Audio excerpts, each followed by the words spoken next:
Let me play the intro. Minions of the Zoo. In space.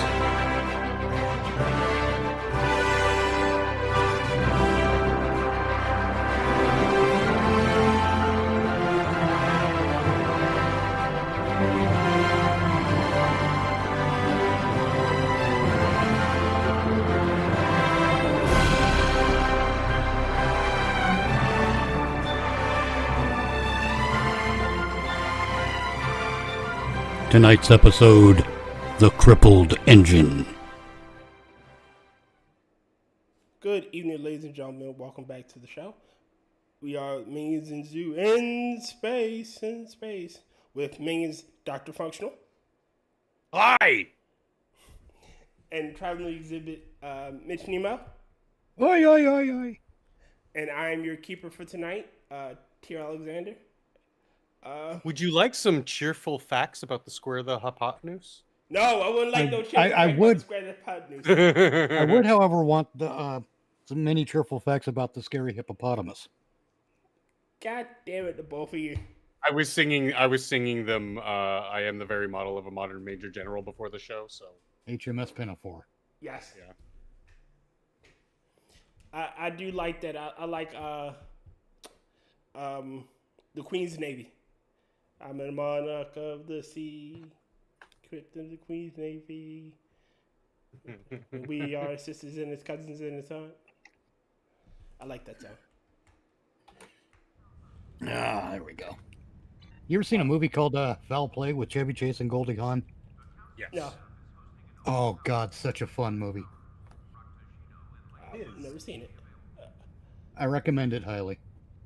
That's all I'm going to say about it. I don't think we can watch it on Never Watch Alone. But if you get a chance to see it, go see it. It's a fantastic film. Sweet. All right. Function. Don't wait on me. I'm not gaming. My arms are fucking tired. I've spent the last 6 hours. I have to do my daily. Yeah, hook us up. God damn it! What the? And hi, Elda. Thanks for joining us. What's that? That's hi, James Elda. Colley. Ah. James his phone is broken. So that's his wife's account. I think that's either his mom or his sister. I can't quite remember. James doesn't want to wait till he gets his test back Yes. or something. I'm saying that from memory. I saw what he wrote in the chat, but I have no memory. How you doing, no, James? His phone is broken. So it's. Well, yeah, I caught that part. I just don't remember what he wrote in the chat on the stream because I'm looking at the game. Oh, he said results. You're not only positive, you are HIV positive. Oh yes. Bunch of AIDS addicts. Foul play. Who wants to watch a movie about fucking birds? Well, depends on what you're into. Pick one. Whichever one you want, man. I'm good. Even looking at the game on the watch page is giving me cockeyed. Well, because as you guys know, like I paint miniatures as a hustle, and that's a lot of like right up in your face with this tiny little fucker. So not only is it hard on my arms, which I suffer from muscle spasms, but it's hard on the eyes because it's just fatigue. You're just listen up. Intently focusing on something 3-4 inches from your face. Right. That's why I can't game right now. I'll tell you what, man. When on those occasions when I watch someone else's Star Trek Online stream, I keep trying to hover my mouse over things to get the tooltip to see what the thing is. and not there yet. And I'll get the mouse over the thing, right? And that's when I'll realize I'm not playing the game. Jesus Christ. Here they come. Because I'm a moron, I guess. Yeah. I lean back in my chair now and I'm fine. I put it on my second monitor, which is a lot further away from my face. Oh, that would be worse because then I'd start reaching. Oh. So have you guys heard about the Borderlands shit show? I have not. I heard about it, but I'm still going to reserve. Borderlands is a game, isn't it? Yes, Borderlands is a game, but they recently come out with a movie that is absolutely positively horrendous. Oh, that's the one with out of demand actress Jamie Lee Curtis in it. Yeah, and Kate Blanchett, and they. All right, so the director instead of adapting the game's story, he took the superficial elements and created his own story behind it. And then once again, the characters and the actors are nothing like each other from the game and the movie. Like, I mean they cast these two old biddies, women in their late 20s. And not even that, Roland is played by Kevin Hart, this fucking dwarf. When Roland was this muscle of a man that was ex-military. Oh, he was Dylan from Predator. Yeah, he was literally Dylan from Predator. Best way to explain. He's Dylan from Predator. Except for he's violent. He was Roland himself is, because it's sci-fi or whatever, he's basically the entire platoon from Predator rolled into one character. But I mean, he looked like Dylan. He was a towering man, very fit and very capable, and they have Kevin Hart. Yes, Kevin and then Hart. Tiny Tina is this 20-year-old. When Tiny Tina, the whole point of her being Tiny Tina, she's like 10, 12. Yeah, but and the funny part about her is she's this 10, 11, 12-year-old little girl, but she's living in this very uber violent universe. And she's and thriving. She makes joke about it. She makes a lot of dark humor about the situations you're in the game. And it's great because it's funny. It's funny to hear little girl saying, "Oh, I'm going to about to blow you up with my dynamite to his butt and then see what happens." It's funny. Yes, like it's not funny to see a 25-year-old going, Well, yeah, it's like watching Lake Placid when Betty White says to the one guy, as an old lady, I mean, Betty White was an old lady when that was made. She says to the one dude, said, "If I had a dick, this is where I'd tell you to suck it." Because Betty White, she plays such a lovable old lady, but with a foul mouth, and it's so fucking funny. Well, the thing with that one is, it's because you don't, the delivery method, it's not what's being said, it's who's delivering the lines. Right, Betty it's White. the same thing. Yeah. Somebody,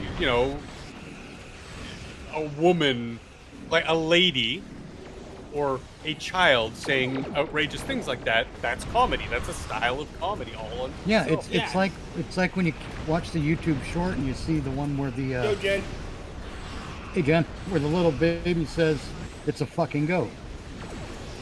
Yeah. Yeah. And Tiny Tina, like I said, is a 20-year-old.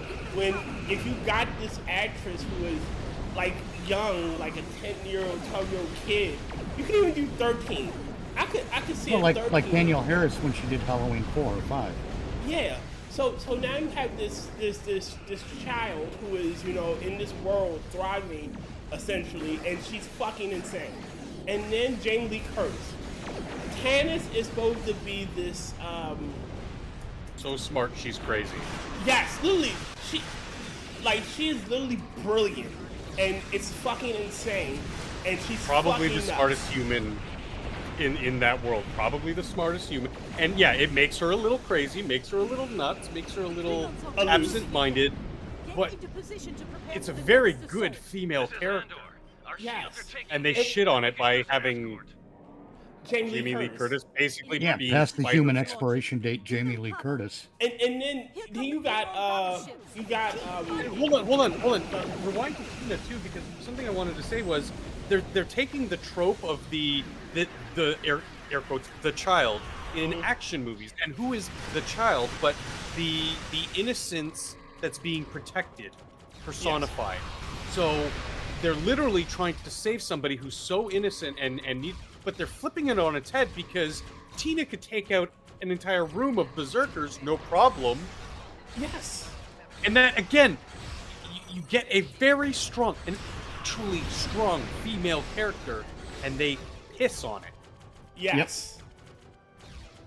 Yep. And another thing about the game. So progressive, it's progressive. And another thing about the games and the movie, you know, there wasn't, like, in the first game, you really didn't have who was, like, the strongest character. They all pulled their weight in the storyline, you know?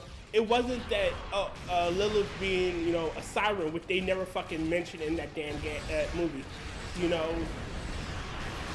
is stronger than Roland. No, she isn't. That's not the thing. Roland is capable, just as capable. Brick was just as capable. Mordecai. He's a soldier. She's a wizard. Yeah. And no, he's Aragorn. She is supposed to be Gandalf. But, you know, like she's not going to beat you in an arm wrestling contest. But he can't teleport. She can teleport. She can turn invisible. She can control like psychic power to some extent. They leave it in vaguely or intentionally vague. Do in that universe, yeah. But my so that it doesn't have to be explicit. You don't have to ruin it like they did. You know, metachlorians. Oh, that's all that takes a jet. Right. Jedi. Go fuck yourself. But like my point was is that you don't. They were all capable, and no one was the leader until the situation required a leader. When they started rebelling in the second game, and they required a leader to step up, and that was Roland. You know, because he had the military experience, he knew what he was doing. Yeah, that's they needed that shit kicker mentality. Yeah, and he, like I said, he already had the military experience. They're literally fighting a war against the corporation. Exactly, and Lilith wasn't it. Yeah, yeah. Who's going to be your leader? Somebody who's just like really powerful, but is more a weapon to be utilized, or somebody who's actually been in the shit, who's fought in the corporate wars, who knows how military strategy plays out. And since you're basically a guerrilla outfit fighting mega corporations, like galaxy-spanning mega corporations, you're going to rely on that soldier. Yeah. Oh, yeah. And even better, he knew their tactics because he was one of them. So he knew how to counter them. You know? Even then, it wasn't that he threw his weight around like, because I'm the leader, I said do this and you do it. He was more a diplomat. All right, look, I know what I'm doing, and trust me, this will work. Okay, we can do this. Well, it's like Kira at the end of DS9, teaching, like, has that experience of being a guerrilla fighter, and also knowing the tactics that are being employed, because she's been fighting in the Dominion War. She knows how the Dominion fight. She knows how Cardassians fight, who are their biggest allies. Part of the reason why the Breen introduction was so cool is because they were a complete wild card.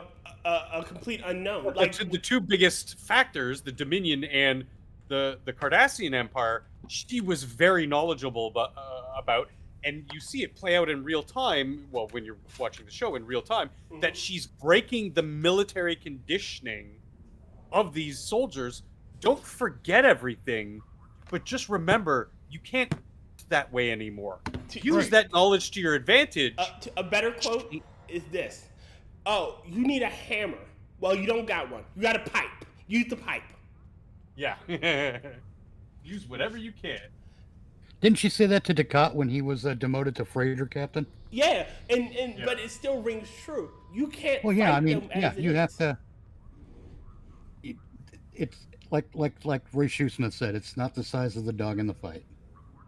Yeah, you know. It's the size of the caliber the dog brings. Yeah. Kind of. And that's what the fuck the point was. You know,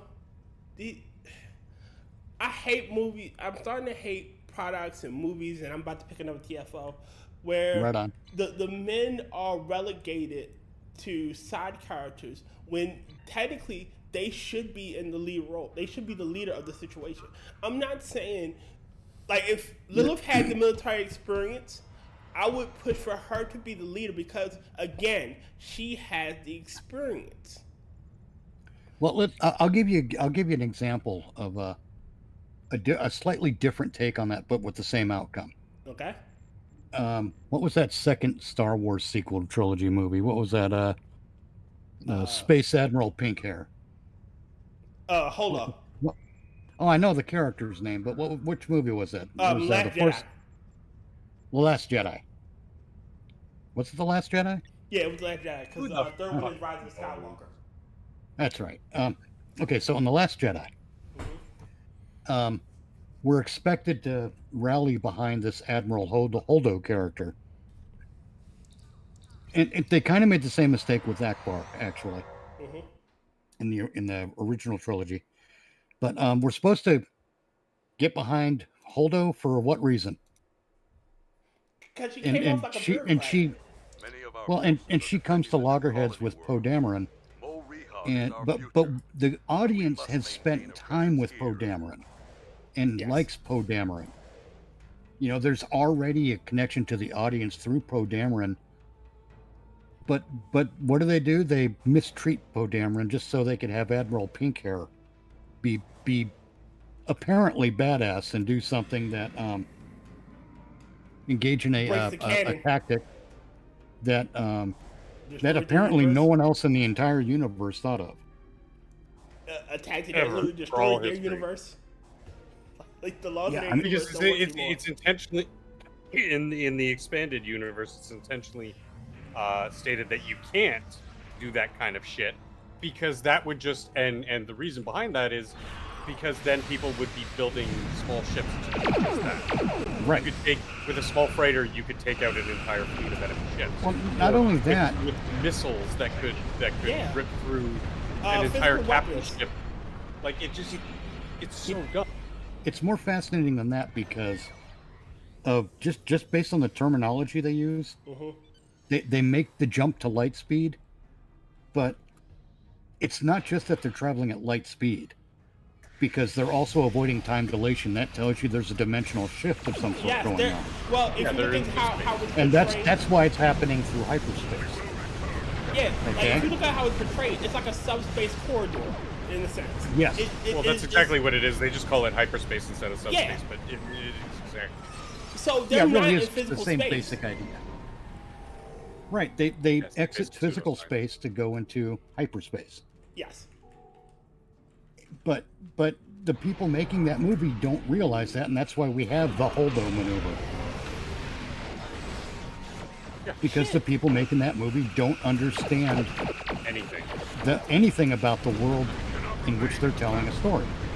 Because good science fiction will be referential of actual science. Yes. You can bend it. You can never twist mind it, actual you science. Can... Or the science. No, it is. It is. No, I'm with because you you on can that. bend it. You can twist it. You can malign it. You can move it around, but you can't break it. Yeah, but what I'm getting at is for 30 fucking years, since this universe's conception, they've been going through hyperspace. Yes. They haven't been traveling at light speed. At light speed, they'd never get anywhere quickly. Shit, the fucking whole plus there'd be the fuel. Well, the second within seconds at the most, you would hit something. If you're in physical space, you would hit something. Yes. Well, no, I'm just saying that space is so vast, even if it in a single galaxy, that at light speed, it's going to take a long time to get somewhere. Yeah. And they get to places a lot faster than that. Yes. So hyperspace isn't just making the jump to light speed. No, there is also a corridor network that facilitates the travel. You can go outside of the corridors, but I mean it's like traveling without a map. You don't know which way to go and where is going to be. Even going outside of the corridors, if you're in normal space, you're still not traveling at light speed, and this is where I'm saying going to hyperspace, just outside of the corridors, the corridors are actually also faster. Yes. There's a reason you have to check with the Navicomputer and all that good stuff. God. What I'm saying is, even if you bypass hyperspace, you're still not going at light speed because time dilation starts to take effect at about 1/4 the speed of light. Yeah. And that's not a condition you want to deal with. No. In fact, I actually just started rewatching Red Dwarf, and like episode 3 or whatever, maybe it was episode 2. Like they literally are referencing time dilation. Yes. It's a very real concern when you start exceeding 1/4 the speed of light. Yeah. It'll fuck you up. And that also doesn't account for time space phenomena that we've only scratched the surface. Like, I mean, it's still pretty much theory. We haven't, but we're discovering that these things actually are out in the universe. Yeah, suppose that there are pieces of space that are just not in the same sort of. It's not linear. Things warp and change. Well, see, even now, our concept of time is based on what we understand. Yeah, which is basically our planet, the rotational. Our planet. So, what if we go to, say, Jupiter, who has a longer rotational, event, or it takes longer time. A year there is almost 5 here, closer to 5, if I'm not mistaken. I think it's more like 18, but I can double check. Well, point being, there has to be some way to measure time that is uniform. And I think I'm onto a way to do that, to be honest. Sorry, it's 12. It's 12 Earth years on Jupiter. We have to remember that time isn't a measure of days, weeks, months, and years. That's the ruler we use. Mm-hmm. What we measure isn't actually time; it's duration. Yes. Okay. Just because it's interesting, it's actually okay. So 1 day on Jupiter is only 10 hours because that's how fast the planet spins. However, the rotation around Earth is 12 Earth years. The rotation around the sun? Yeah. Yeah, sorry, around the sun. Sorry. Just want to make sure I'm understanding properly. Before the days are very, very quick, but compared to ours, but it still takes them 12 times as long to go around the sun. Hey, Rotten. And it's interesting. We've actually also found interesting side note in an article I read the other day. We actually found that there might be liquid water under the surface of Pluto, which is incredible. If only you know how far away that is from the sun, and how difficult it would be to have liquid water even that would inside the planet. No, because it wouldn't be. Well, hold on. Because for the longest time, Pluto didn't have a core or any kind of semblance of a core. Okay. Now, it's probably not a strong one, or it might be radioactive instead of a liquid core, like liquid magma core, or something like that. But it's opening up all these possibilities of like, Pluto's not as just a piece of dead rock and ice as we thought. It's not a planet. It's a planet. It's not a planet. Justice for Pluto. It's totally a planet. He got robbed. Yes. Justice for Pluto. Fuck Neil deGrasse Tyson. I hate that guy. Dumb engineer ass. That guy's such a. He's right up there with Bill Nye. Both just completely. Both pretentious bastards, and they robbed Pluto. Say what you will about Bill Nye. I think he was just bought off. But well, yeah, he's Bill Nye, the desperate to be relevant guy. Yeah. But Neil deGrasse Tyson, he's constantly going about this shit, and it's like you've been proven wrong how many times now, and you're still opening your dumb mouth about shit that's not in your wheelhouse. Look, yes. Neil, if I need you to tell me about the principles of motion or something that's in your wheelhouse, because he's an engineer. Yeah. Then I will fucking ask you. But I don't need your take on politics or gender or this or boxing. I don't fucking care. Stay in your goddamn wheelhouse. It's the same thing I get with musicians. Until like I actually actors. you've actually proven that you actually are savvy in this topic. Take Phil from All That Remains, a regular on Tim's show. I actually enjoy him from time to time, and I appreciate his tweets. I'm not saying he's the most politically savvy person, but he at least knows the shit that he's passionate about as far as politics goes, and knows how to talk about it. So there, he's won my respect, and I will listen, whether I agree or something or not. That's a different question. But I will at least listen to him, even though he is a fucking piece of shit. You know, someone like Jim Carrey saying, "Dude, Jim, what have you done? What have you done to show me you know anything about politics?" Go. Yeah, Jim, how much time have you spent on the school board? Oh God, you know, when I was younger, Med and school to tell me what gender my child is. you know Yeah. what? Honestly, I believe social media fucking destroyed a lot of things, and destroyed our perception of actors or celebrities. Because now we can hear their thoughts in real fucking time. Yeah. You know, I mean, even before the internet, though, like someone like a Roman Polanski, I can appreciate his creativity and his artistry. I still think he's an evil, disgusting, vile human being. Agreed. The And phrase I you're know looking for not is everybody child can do rapist. this, but if you can separate art from artist, it makes life a little bit more bearable. I don't know that that's a reasonable position. A lot of people say it is. A lot of them artists, by the way. But a lot of people do say that separating the art from the artist is a reasonable position. I'm not sure that it is, because why would I want to put money into the pocket of someone who's raping children? That's support. Yeah. I'm not going to go and buy a Roman Polanski movie. No. But if it's on TV and it's Rosemary's Baby, I'm gonna watch it. I haven't seen it in a while. Whatever. Now, what I will do, however, I will separate my money from the artist, and I will separate. You can't separate the art from the artist, because the art is part of the artist. I know that as someone who writes, as someone who has written song lyrics and written songs, actually.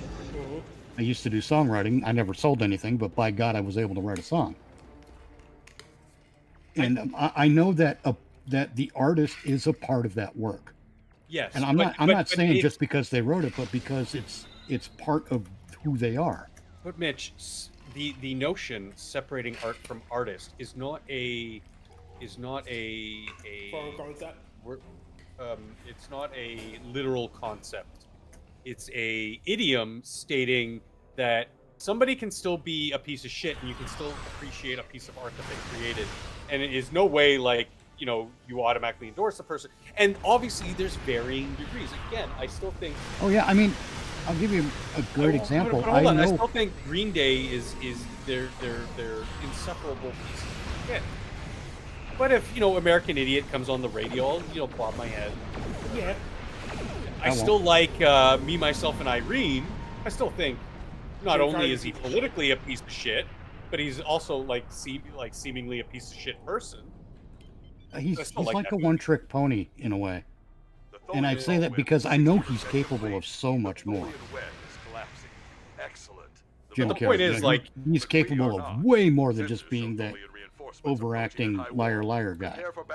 But so we're I want to bring it back because we were originally talking about politics, and I obviously it was I that brought up someone like Polanski, which is like some truly evil shit.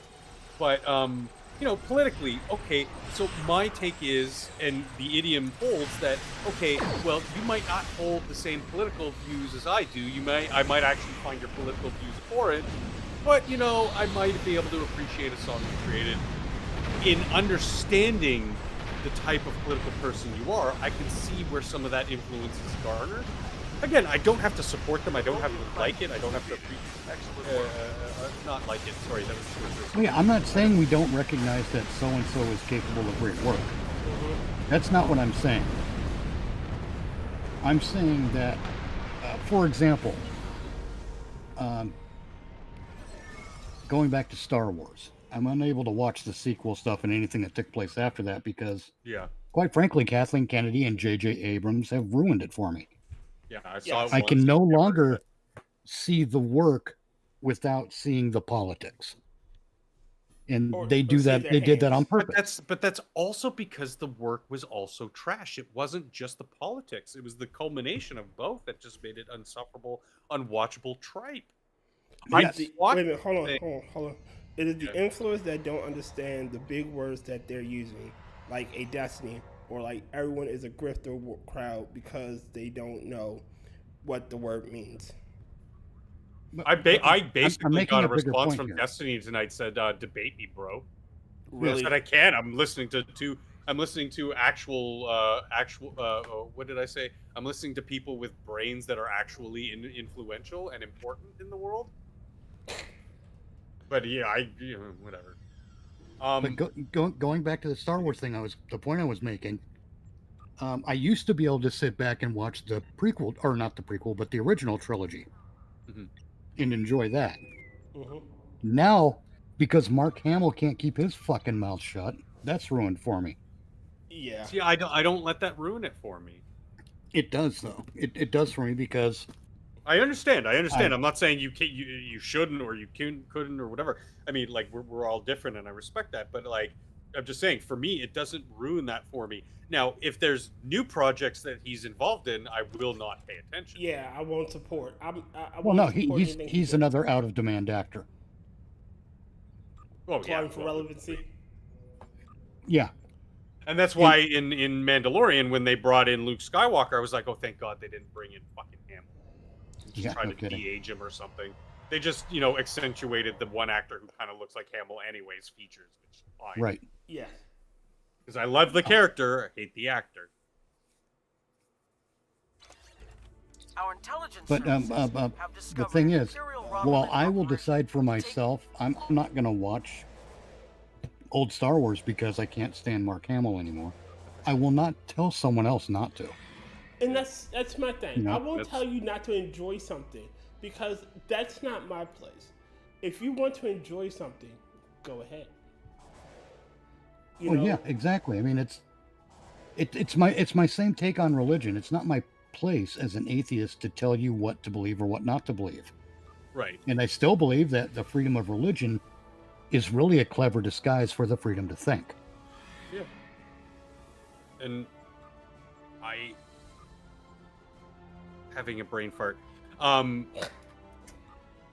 not laughing at you. The Romulans have cloaked mines next to the transport. No, I was actually intently listening to Mitch because he was saying something that was resonating with me. What the hell was I just gonna say? Is it the part about not telling other people what to think or what to watch or what to enjoy? Yeah.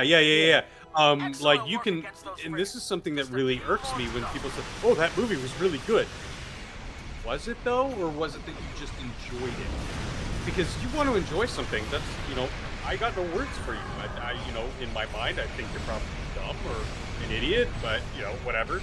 If you want to debate the merits and the technical aspects of the film, like why I thought it was shot poorly, and give you examples and debate these things, then yes, that's a debate I love to have with people. Those are fun. The objectivity, the facts, the artistry behind something. I'm not gonna deride you, but like, okay, you like the prequels so well. I like the prequels.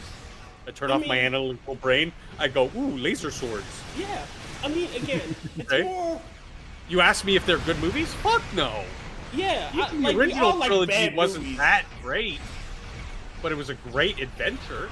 No, the original trilogy was fun. Yes. And I'm talking That's about what I said, a great adventure. I'm talking about like when it first came out. Oh yeah, and it was definitely influential for its time. It was just an enormous. Never mind the technical accomplishments. Mm-hmm. It was fun.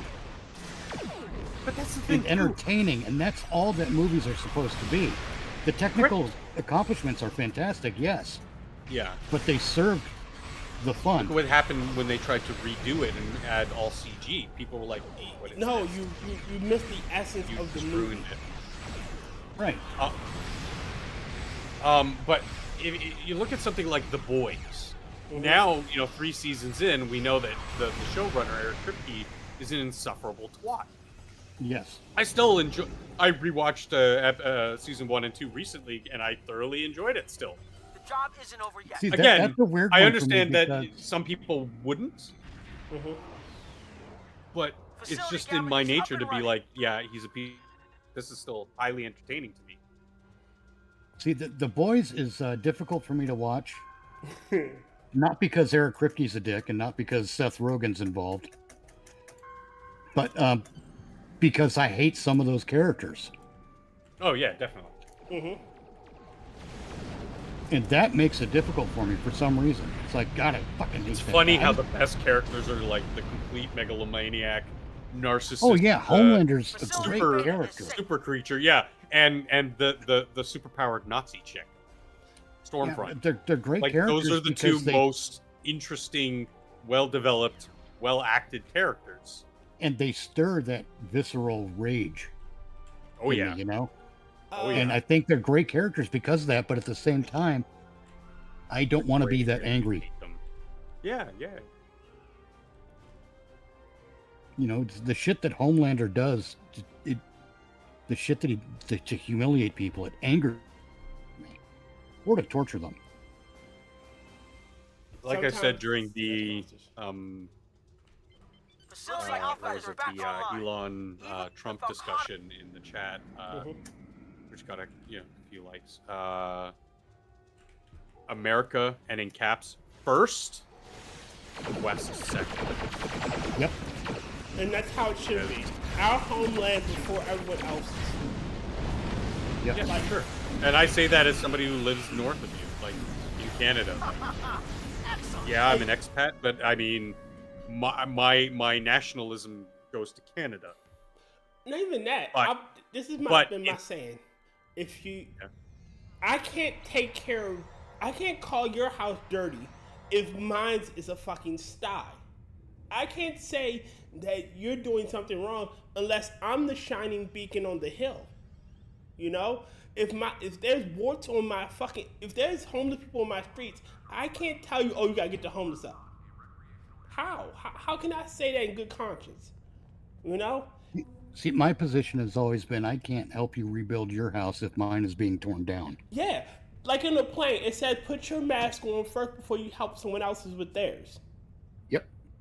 My mask isn't on. I can't help you until my mask gets on, until all of my citizens are fed, till all my citizens are in great homes and have everything they need to survive. I can't help you.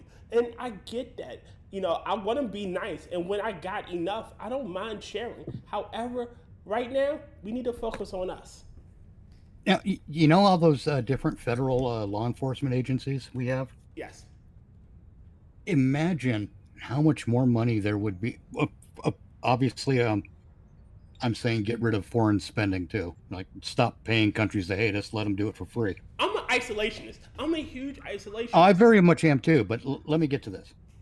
The get rid of all that foreign aid money except allies, actual allies, and get rid of the redundancy in federal law enforcement. Put them all under the umbrella of the, kill 90% of them of each agency, and fold the rest into the U.S. Marshal Service. Yes. And then take some of that money we've just saved and Switch to Geico. better than that, use some of that money to help rehabilitate ex-military personnel to civilian life again.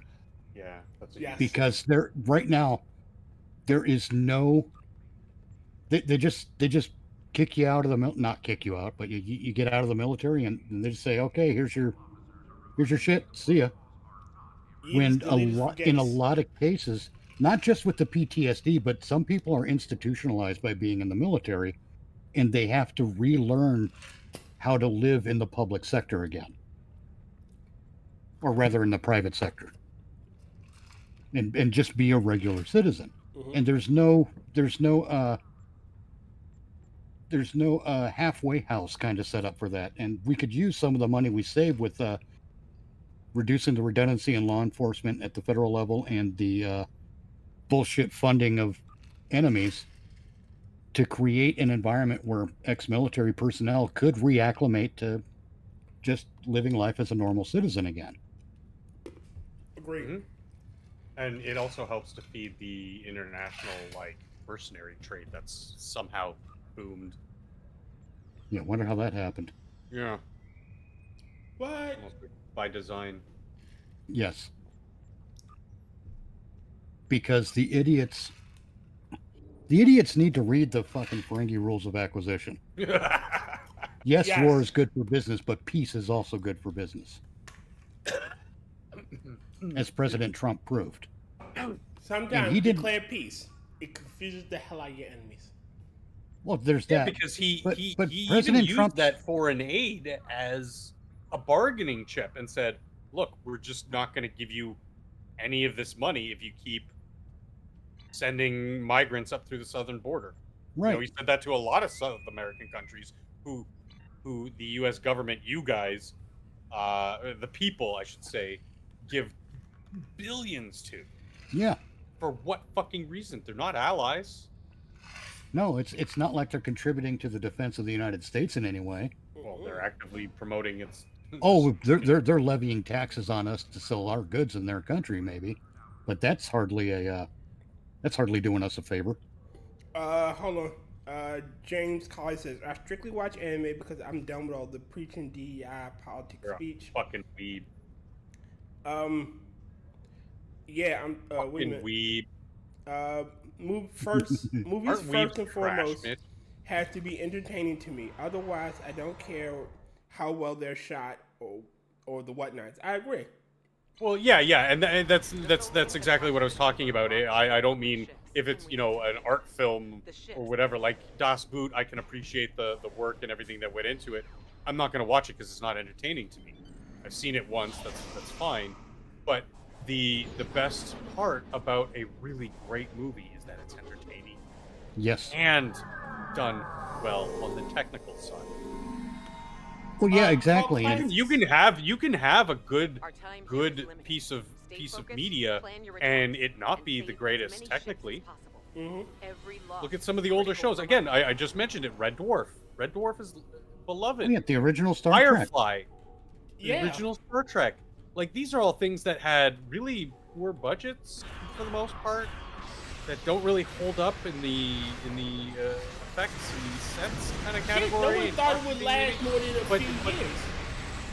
But it's the stories that they tell, the questions that they make you, the viewer ask, and the writing and the delivery of the lines that made it the juggernauts that they are today, the well-respected pieces of media that we have today. Exactly. Yes. God damn it. Okay. I bit off more than I can chew. On my way. Too late, I'm about to go down. Oh my god, repair your hull, repair your hull! Nope. Engineering team was... It just fucking, Oh, you fucked up. Just popped. yeah, it just fucking popped. Of course, I'm watching the watch page and not live, so I'm like...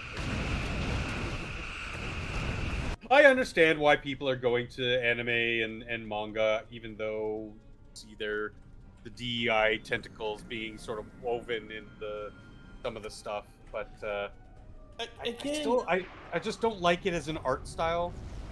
No, alright, this is my thing. I can appreciate a good, entertaining piece of media. Ninja Scroll is probably up there in my top 10 movies of all time.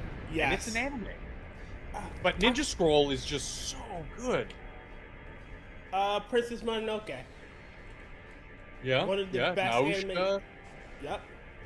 Princess Fucking Mononoke, like they're good. They're good. It's and a lot of people I find though that they're like, well, I'm really into anime and manga. To me, it feels like, okay, yeah, but you're mostly into the style of not just the art, but how they tell stories, and that's fine. That's fine. It's just not my cup of tea. I don't like the Japanese, their pop culture way of telling stories. For the most part. For the most part, there are gems here and there that I do really like Delicious Dungeon. I thought was fucking hilarious. My it issue suffered with the from DEI being shit is that it is overly preachy instead of allegory. The original TNG had those stories. Fucking Next Generation had the planet with BB Newhart's people where they're genderless. They had the lesbian shit with Dax, they had those tales, but they were told in allegory. Yes. It was, the story was still good, but they had those elements. Shit, they had a story about the nature of justice with the Cleons. You know, Kor, Koloff, and fucking God damn it, I forget the Kang. Yeah, but with the nature of justice, what is justice? You know. Are justice and vengeance compatible? Yes. And again, one of the defining attributes of Star Trek, let's call it the from TOS and then the next generation, the big three. For the most part, the way that they bring you these dilemma, let's call them, these problems, is they present them and they air quotes solve them in their way. But there's always that lingering question to you as the viewer: what do you think is right? Where would you line up? Was this the right way to do it? Where is the line drawn? I got one better. Sometimes our heroes cross that line and regret it. I got one better for you. The Skria. Was it right? Were they in the right in that situation? Like, the Skria were a refugee state of people. Were they right to turn them away? You know, and again, it is an allegory to immigration. Can they feel they can't support a whole fucking population of people? Right. You know, but it was told in a good story. The allegory was there. The political drama, the political situation was there. It just wasn't beating over your head.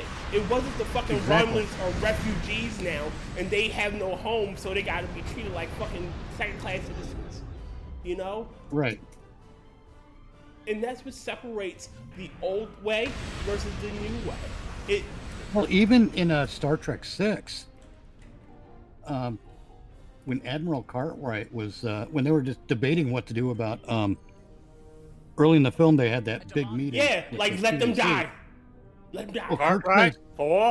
Kirk says, let them die. Admiral Cartwright's like, Klingons will become the alien trash of the galaxy. And you could see, like, McCoy was kind of railing at some of the language that was being used. Yeah. And great. And it didn't tell us what to think. It presented multiple sides of an argument. But you had it a made reason you as for a viewer question yourself and say, what would I do in that position? But you also is saw my stance any better?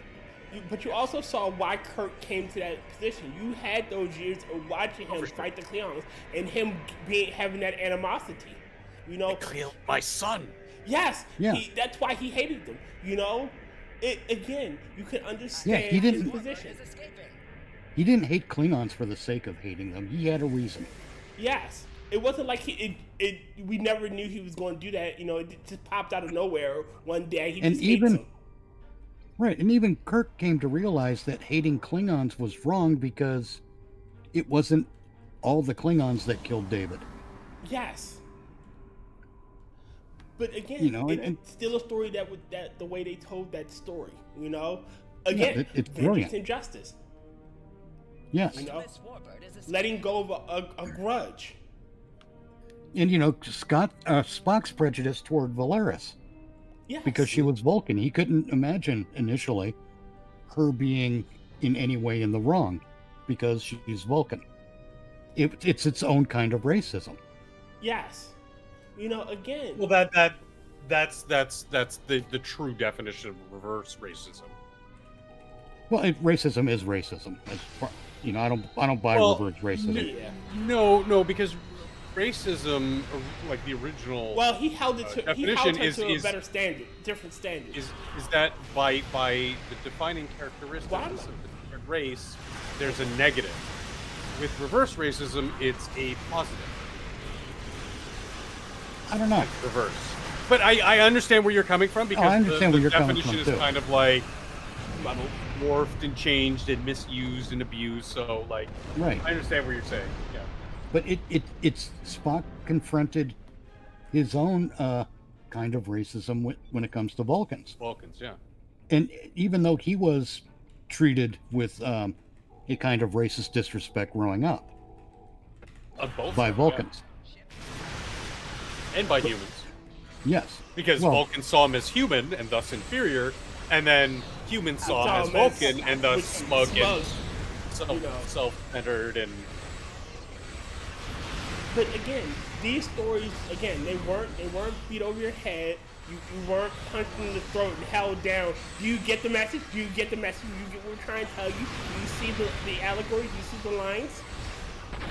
Right, because we get to these stories were so good that here we are decades later still talking about them. Yeah. Sure. We'll still talk about Millions the of half-black, people. half-white people in Loki and, I don't know, Bela Lugosi, whatever the fuck his name was, in And we'll the still original reference series. them. And we'll still belie. We'll talk about those guys and that story as an allegory for Vietnam. Or not Vietnam, but an allegory for racism. And we'll still talk about it today because it didn't tell us what to think.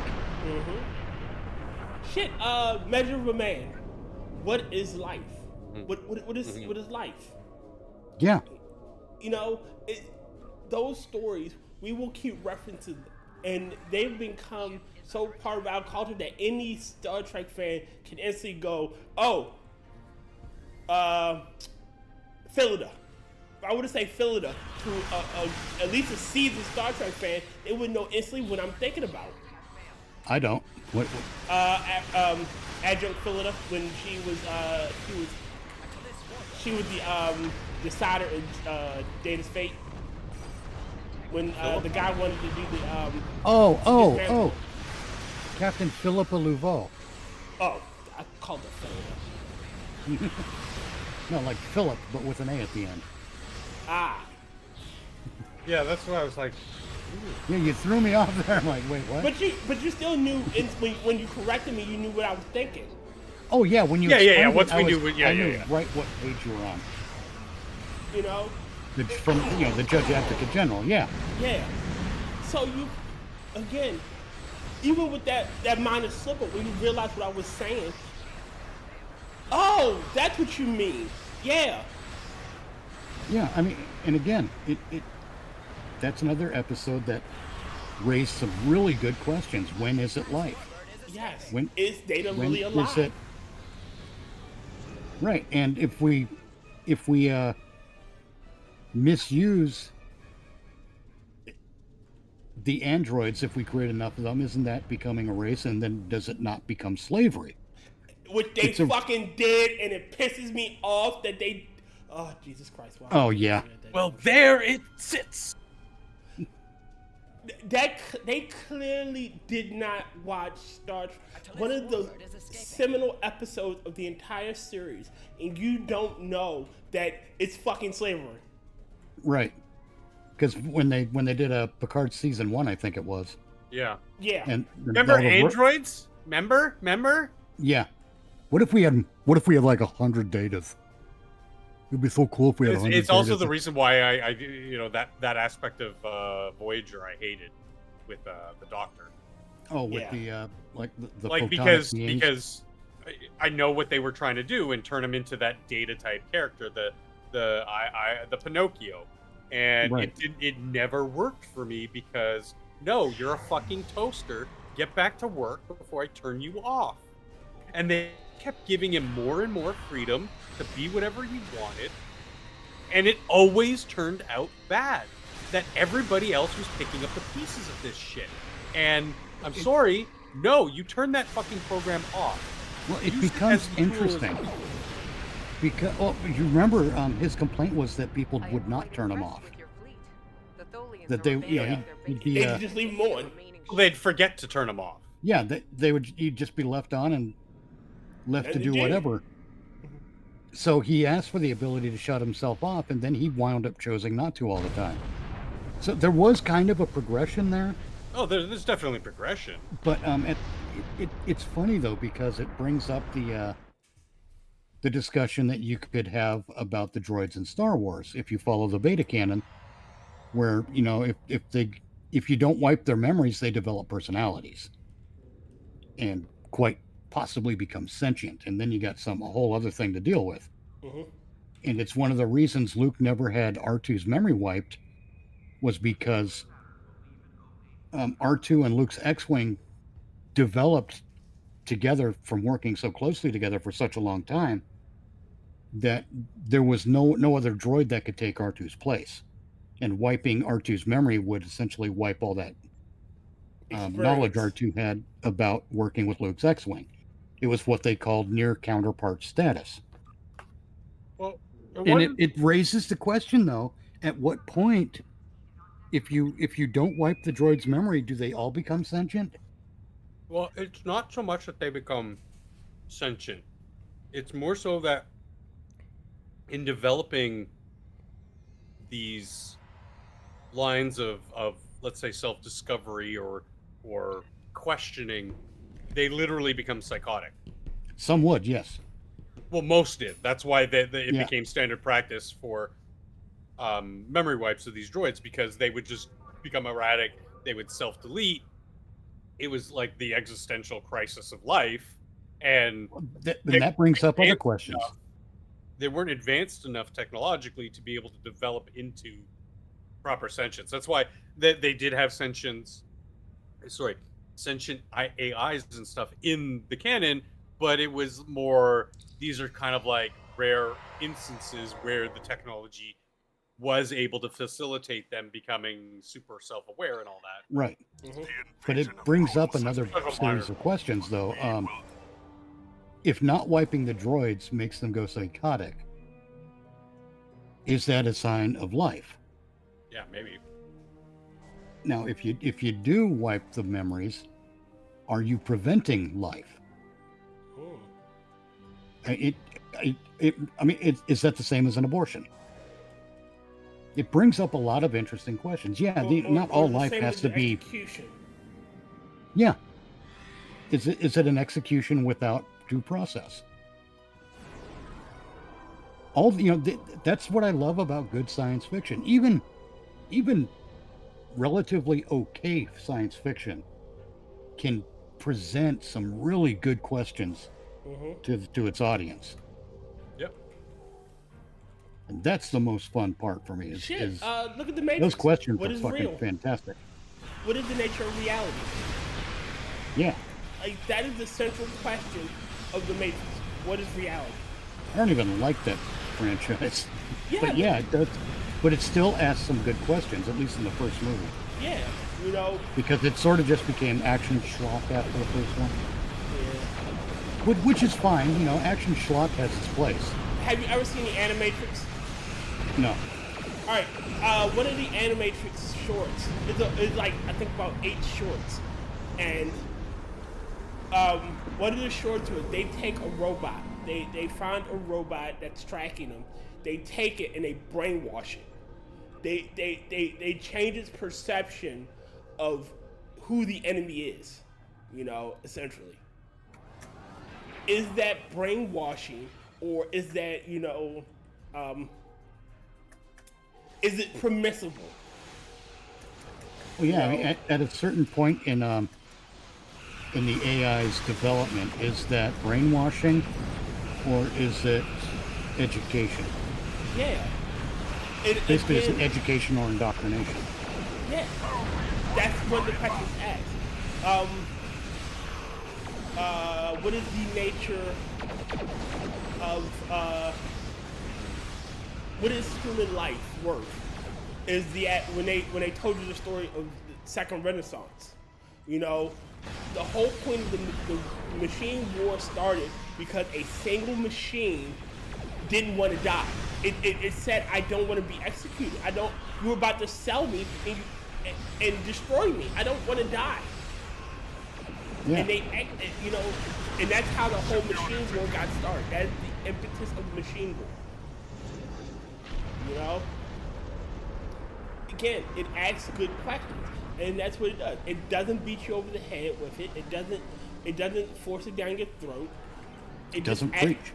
It doesn't preach. It doesn't say they were right, we were wrong. It doesn't say you're wrong because you think this right. It asks the questions and let you figure out what the answer is. And it's okay that me and you come up to 2 different answers. functional. They're functional? God damn it. Probably Mitch, jumped out for a smoke while we've been yammering. have you ever played the game Fallout 4? No. A really quick primer. There are machines in that game called synths, right? And there are 3 generations of synths. There are the first generation who are clearly machines.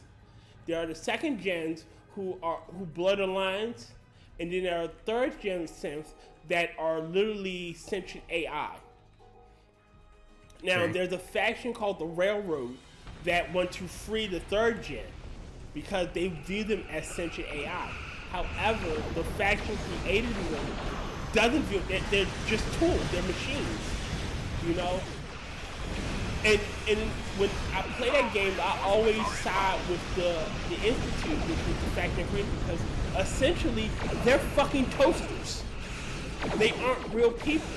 They're simulacrums, you know? Right. Like, they weren't born, they were created for a purpose. And just because they developed sentience, in a sense, to better facilitate their duty, which is infiltration, doesn't make them sentient people. With a command code, you can wipe their memory. You know? Yeah, but I would consider that life. I wouldn't consider it higher life. Like, I consider my phone, my computer, even though they are what would you call it, an emulation of life? It's not real, though. At a form of life. I don't consider my computer a person. I don't consider it a self-aware conscious. Yeah, you're not going to let it vote. Yeah, but yeah. you're not. But Well, I would over some people. Jesus Christ. Yeah, but have you played Fallout 4 Functional? Yeah, of course. So you know what I'm saying. Like, honestly, they're fucking toasters. With a single command code, I could wipe that memory in an instant. And it's I not. think a better analogy would be Battlestar Galactica, because when one of the big pivotal moments is when they give the Centurions, the toasters, the literal machines that are just machines, consciousness, it flips the game on its head. Mm-hmm. Wasn't that But they did that with a simple command code. Oh yeah. Simple programming that allowed them to become self-aware and conscious. Bad Dog Unlimited brings up a good movie. Dennis Quaid and Lou Gossett Jr. Enemy Mine. I knew if I said that, you'd get it. It's a great movie. And again, it brings up another question. What are friends and enemies? Right. You know? I mean, because Jariba and Will Davidge start off as bitter enemies. And they had to learn to survive together. They needed each other. Yeah. They became allies, and then they became friends. Yeah. And then, Like taking it even further, they became family. Yes. You know? Again, Because Davidge went to the Drac homeworld and recited the line of Jariba. And his name was added, and they added his name in the end. Yeah. Like the thing is that he remembered it for his friend to tell his child. Yeah. You know? Yeah. A lot of people didn't like that movie. A lot of people make fun of it, but there's a lot of good stuff in that movie. Yes. You know? For one thing, we have an asexual life form. Mm-hmm. And that's always a fun twist, because then pregnancy is an issue. And what do you feed a baby drac, for Christ's sake? Yeah. Drac nourishment? I mean, again, how do you take care of them? And granted, those questions were never asked or were never explicitly figured out because it time skips. Right. You know? Again, good science fiction, good fiction in general asks questions and doesn't force you to down any one road. Right. I mean, there are certain kinds where there is more forcing down one road, murder mystery. Yeah. you know, things of that nature where you know you have to you have an endpoint that you have to reach. Yes. You know, you have to find the killer. Yeah. You know, the story is the search for the killer, and it's Or you know, in a twist, there you have the whole story where it's a search, but then the killer reveals himself as the one that got away. yes. But in any case, there is the search for the killer, which really kind of points out that it's the journey, not the destination, that matters. Or rather, the journey matters more than the destination. In modern storytelling, forgot that. Oh yeah, modern movies, there's no journey. This is all really just another argument for giving more of your attention and viewing time to independent film. Yep. You know, like I said, you don't need a big budget to make great movies. No, Honestly, you need a good story. big budgets are a hindrance nowadays. Oh, I got all this money that I could waste on special effects to tell a 5-minute story. You know, I'm stretching a 5-minute story out to an hour. That's why I think a lot of these big budget films are really just tax shelters. At Or least, something. you know, the one thing I can say about Uwe Boll is that, you know, at least he understood. Yeah, these are write-offs. Yeah. Like, I Well, don't Roger intend to Corman make money. too. Huh? Roger Corman is a great filmmaker. He didn't always make the greatest films, Yes. but almost every one of his films is entertaining. Yes. Even I if like it's not your, Connoisseur. even if it's not your subject matter, it's still going to follow some basic rules like telling a coherent story. Yeah. Again, it's kind of why I'm actually more positive than not. Obviously, I always reserve judgment. I'm more positive than not about the new Alien Rising.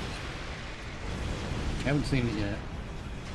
I watched one trailer, and I intentionally am trying to avoid any and all Spoilers. talk about it. But I mean, from what I saw, is good. I know the director is good. So you know, we'll see. I mean, a good director don't I mean- mean much if the studio is intent on fucking with it. Yeah, of course, but Or if I the mean, good director is put in the wrong job. yeah. Which Or is as much shit as I give Zack there Snyder. is. It's not completely black-pilled. There's still, however few and far between, the potential for good stuff to come out of Hollywood. Mm-hmm. But I mean, right now, like, oh my God, join us every Thursday at 6 p.m. Eastern on Tier Alexander's channel for Never Watch Alone, because we watch some really great stuff. And some Yeah, really Even bad the stuff. bad stuff, we take something away because there's passion, there's an attempt to do something, to create something that you can never fault somebody, Well, yeah, and even when they fail. even when they fail completely, at least they finished a project, Yes. and that's a huge thing. God damn it. Like, I kind of want to watch Borderlands just so I know. I don't want to waste my money on it. I don't want to waste my money on something I know I would really like. But that's the I'm a thing, I'm fan not of the going to game. give them a penny. I'm going to just wait until there's Inevitably on the streaming service. a decent viewing copy that's not going to some idiot in India with terrible camcorder. Yeah. Because that's ultimately the greatest tool we have to combat this stupid shit is our wallets. Well, yeah, our wallets and our view time. I'd still get annoyed with these people who hate watch stuff just to make content. I don't hate Like watch oh. shit. I don't watch it at all. Well, yeah, you know, I'll I didn't- eventually, because I like to be informed, but also because I have the time and the means. My time is less valuable, in a sense, because I can throw that on while I work.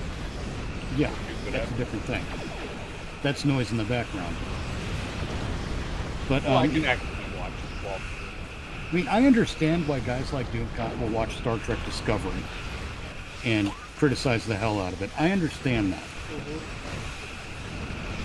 But there comes a point where it's like, okay, you've already decided you don't like it. Why are you wasting the energy? you're doing more harm than good. Yeah, You're giving 'cause them now you're views just- and clicks.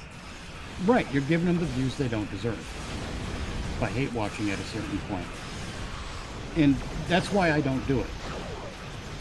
Now, if someone points something, I still watch Strange New Worlds though, because that has little rare moments that I think are good. Yeah, you do see hints of that every now and then. And honestly, I like Anson Mount as Captain Pike. I wish he was in a better show.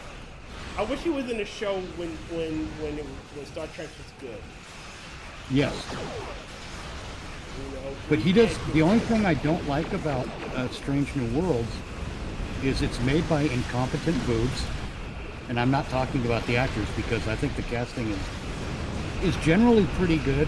They're skilled, but I think having Uhura on that show is a mistake.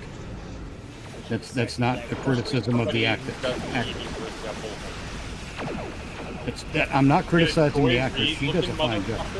You get a Joy Reid looking motherfucker. Who? A Joy Reid looking yeah. motherfucker to play. Fuck. What's her name? Michelle Nichols. Thank you. Uhura. Why did I? Oh my god. I just mentioned her, for Christ's sake. I know her name. The character's name is Uhura, but I was looking for Michelle's name. Oh, Michelle Nichols. Okay. Because she, the chick they have to play her, even if it is a bad decision, at least have the actor look like the character they're playing. She does look like she could be a young Michelle Nichols. But I mean, it's not.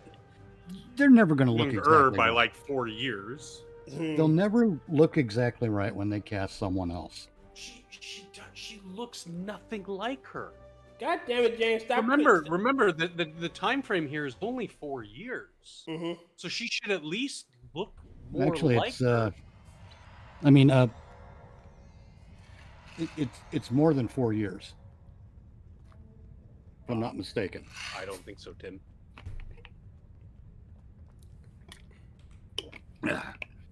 Sorry, I'm grabbing a drink while I have a moment.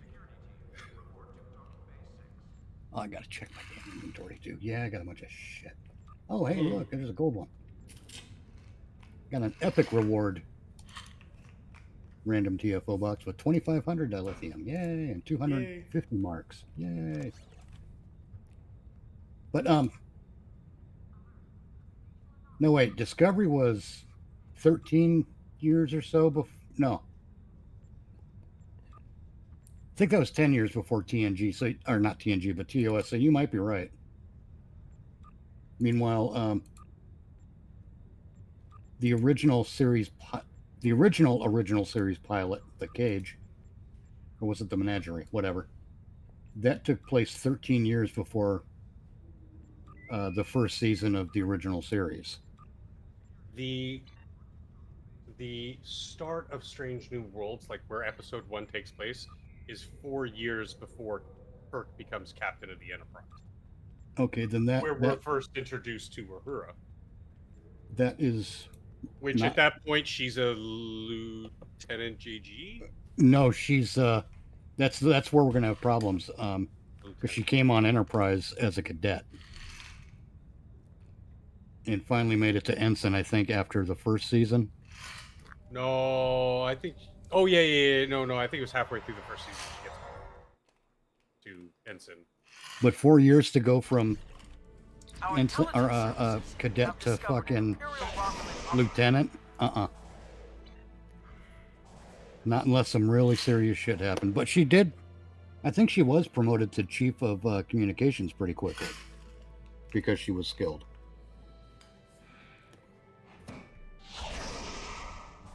So that might play into a rapid grade increase.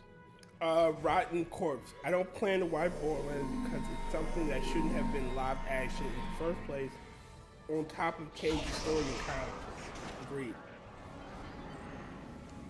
See, that's Hollywood rule number one. Take popular property and change all the things that make the popular property popular for some reason. And I don't understand it. I don't understand it either. You know, it's like turning Peter Parker into a middle-aged Puerto Rican woman. And then still trying to tell this is still Spider. No, it isn't. Excellent work against those Ravens. Just a few more to go. I hate Far From Home. And they gave fucking Aunt May Uncle Ben's fucking line. And Okay. I was off by 2 years. So Strange New World starts in 2259. The original series starts in 2265. So it's 6 years. Oh, okay. And yeah, she does get promoted to ensign after 3/4 of the way through the season, and then shortly before Kirk takes command of the Enterprise, she gets promoted to lieutenant. And then eventually, throughout canon, she gets promoted to eventually commander and captain. Funny, I never knew she became a captain. well, she probably never had her own ship. She could be like how Jordan. It's probably like beta canon. Yeah, And she made it the captain in beta canon in what was that fan film called? Something of the Gods. I can't remember what the something was though. Something of the Gods, where she was called Captain Uhura. But we also had a Captain Chekhov, and everyone was a captain because everyone was old. We don't have enough ships, but everybody's a captain. Well, you could be a Geordie LaForge situation where he was captain of engineering, which is still a captain rank, but he doesn't command Job the ship. isn't over yet. Right. I mean, Scotty was captain of engineering. Yeah, it's a captain rank, but he doesn't command the ship. Right. Yeah, got that rank in Star Trek 3. Mm-hmm. You know. The Search for More Money. You know, so I don't know, even as much as they say that the odd-numbered Star Trek TOS films are bad, they're still good movies. They By still do the comparison, job yeah. that a movie's supposed to do. They're not still- great, but I mean they're entertaining and watchable, especially if you watch them all. Well, yeah, but they're telling a story. They're still entertaining, and they're not Facility galley is up and running. they're not being an asshole at you. yeah.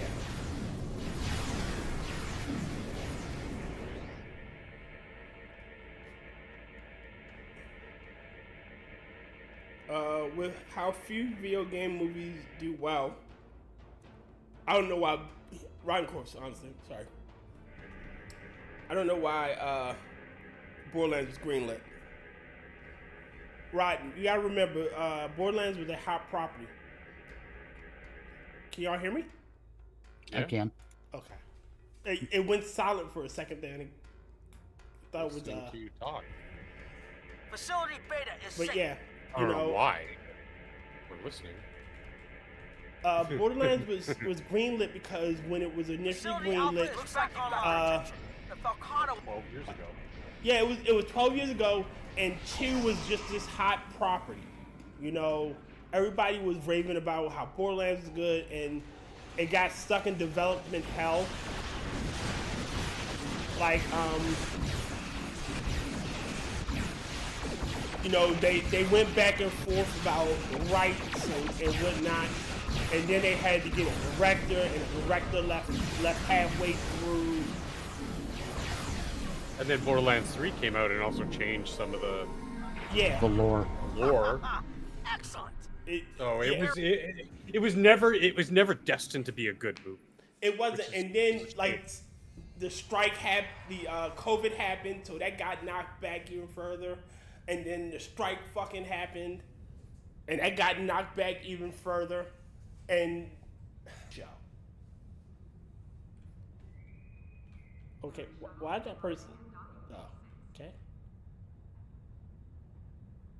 Did I get knocked out? I don't know. I don't see you. Oh yeah, I'm still in the instance trying to. Oh. I'm redoing a little something on my equipment tray. Oh, understandable. And save to. There, now I can. There we go. But yeah, the shit like that gets stuck in development hell. Oh yes. But you know the hottest video game movies aren't about video games themselves. Like Wreck-It Ralph, not actually based on a video game. Great video game movie though. The Wizard, technically the fucking 2 hour long, almost 2 hour long toy sale. Great movie though. Well, that's the thing. By the time they figure out to make a video game movie, there's like 3 to 6 games in that franchise on the market, and the movie makers think that they have to squeeze everything from those games into one movie. Yes. When all they have to do is take the story from the first game and make a movie with that, and then, if you're smart and planning for success, you can use the second game as the foundation for the sequel. Yes. But for some reason, the Hollyweirds don't fucking know how to do that. That's why we got Man of Steel. Or, I'm sorry, Batman v Superman. Without fucking Batman v Superman. Right. With 2 minutes of Batman in the armor because we wanted to see that image on screen. The filmmakers did anyway. Again. Well, we got to have that with Batman. No, you don't. You have to tell the world's finest story. Where Batman and Superman meet up for the first time for real, and they're at odds, but then they realize they work really good together, and they lay the foundation for what becomes a great friendship. Yes. But we can't. This is what I mean. This, as much as I yak on Zack Snyder for being a hack, he's fine when he's in the right story, when he's working on the right material. It's a fool's errand to put him in charge of an entire universe. He's not that guy. He doesn't have that skill. You need someone who, in charge, who knows the material and isn't obsessed with showing their version of the material. That's why Zack Snyder failed. That's why he continues to fail, because he's trying to, build a Snyderverse or a Snyder Cut empire. Again, like you said, when he's constrained and he has rules to work by, he's fine. Sometimes. Yeah, that's why all the Tim Burton movies where he's, like Dark Shadows, where he's basically mocking a beloved property. Mm-hmm. That's why that doesn't work, because Tim Burton is not the guy to do that. His skills are misapplied in that context. Ooh, I like this one. He's a painter. You don't want him to be singing a ballad. Right. In regards to Snyder, he's a painter. You need somebody else to do the music. You need somebody else to do the motion. He's good at one thing. Getting him to do everything, no, because the rest. No, it's a fool's errand. Yes. Yeah, you easily see proof is in the pudding. He's not good at that other stuff. No, I mean it's like the old saying: only a fool warms himself in front of the painting of a fire. Yeah. And sorry, but that's who's ever hiring Zack Snyder to be a showrunner for Warner Brothers and DC. Mm-hmm. Yes. Because he's not that guy. Because again, there's something fundamentally wrong in Hollywood right now, where they think a singular name is going to be a draw. Yeah, they're wrong. Christ, It almost never is. Batman, and it instantly angered me to no end. I fucking hate this. They ruined fucking the Penguin. Oh, that thing, yeah. Yeah, I'm not even going to watch that. Yeah, neither am I. And that says a lot. Because I watch everything. The Penguin. And it's sad because Bruce Timm is a talented guy. But he's But he's a hack. Yeah, you have tons of female villains. Again, I want to see a TV show, an animated series where it is Batman versus Amanda Waller. Them going at each other, sneaky plots and plans, a cat and mouse game between those two. Because those two work well together as opponents. Well, yeah, they work well as opponents and as allies. Yeah, you could have those episodes where, oh, maybe we gotta put our little game aside and work together because this is the bigger threat. But once this is dealt with, we're at each other's throats. And Bruce goes, okay. You know? And even then, it will get even better where he had the opportunity to let Amanda die. But he doesn't take it. Even though he knows she's going to be a threat, he still holds to his morals. Yeah, she's a threat, but he knows that her interest is in the greater good. Yes. And it makes for a very complicated conflict and a good one. Yes. Again, you could tell that story. And again, you have your female villain. You have the puppet master. Essentially, that's what Amanda Waller is. She's a fucking puppet master. She doesn't strike you with her own fist. She has someone else do it. Exactly. You know? And she's damn good at it. Shit, you could have Talia. Talia Al Ghul would make a perfect female fool. Have them working together. Don't do that lesbian shit though, because Talia belongs to Bruce. Right. Like her whole motivation is, I want you to lead the League of Shit. I want you to lead it. I hate Amanda Waller. She's just Nick Fury in a. No, she's better than Nick Fury. On the grounds that Nick Fury still holds to a code of morals. Amanda Waller believes the ends very well do justify the means do justify the ends. The ends justify the means. Yeah, not bad. In a Hillary Clinton pants. No, Amanda Waller in the comics is this huge towering bitch. She is the wall. What did I just say? She's the kingpin. Yeah, that's a better way to put it. She's the kingpin. And it works for her. Because she has government backing. Yes, that's why she's a poor version of Nick Fury in a Hillary Clinton pantsuit. You just don't like black women. That's all right, I understand. That's racist. You're totally being a racist. No, what was it? Zoe Saldana in the fucking JJ Star Trek movies was a great choice to get that, capture that look of Uhura. Except in those movies, though, But she was.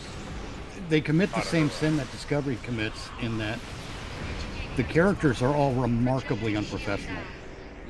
I just mean in look, just purely by look. Oh yeah, she was a great looking Uhura. Bad script. And she's speaking. I hated that. I hated the. I just wish they had good writers and a good director. Yeah, that whole Hobbits network shit. No, the Hobbits supernova. Yes. Destroying Romulus and all that shit. What a stupid plot device.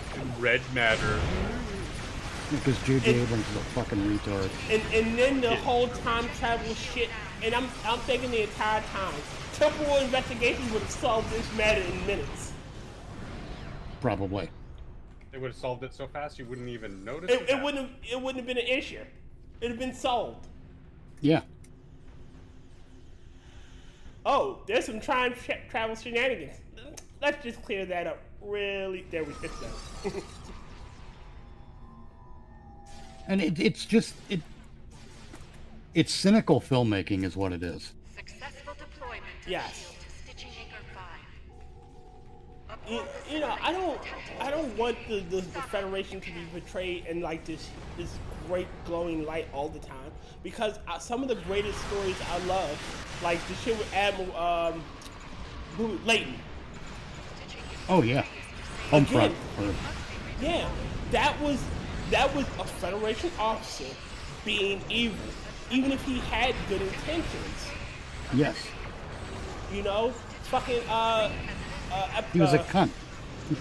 Fucking Admiral Cartwright and the other admirals that almost staged the coup. Again, evil Federate, evil officers with good intentions. Well, technically you count fucking Eddington. only slightly in the sense. But Eddington, you know, again. Yeah, he had a legitimate position and a legitimate argument. Yes. Yeah, that's what was great about the Maquis as a whole. Yeah. So Yeah. you can tell stories where the Federation is being portrayed in a negative light without losing what makes the Federation the Federation.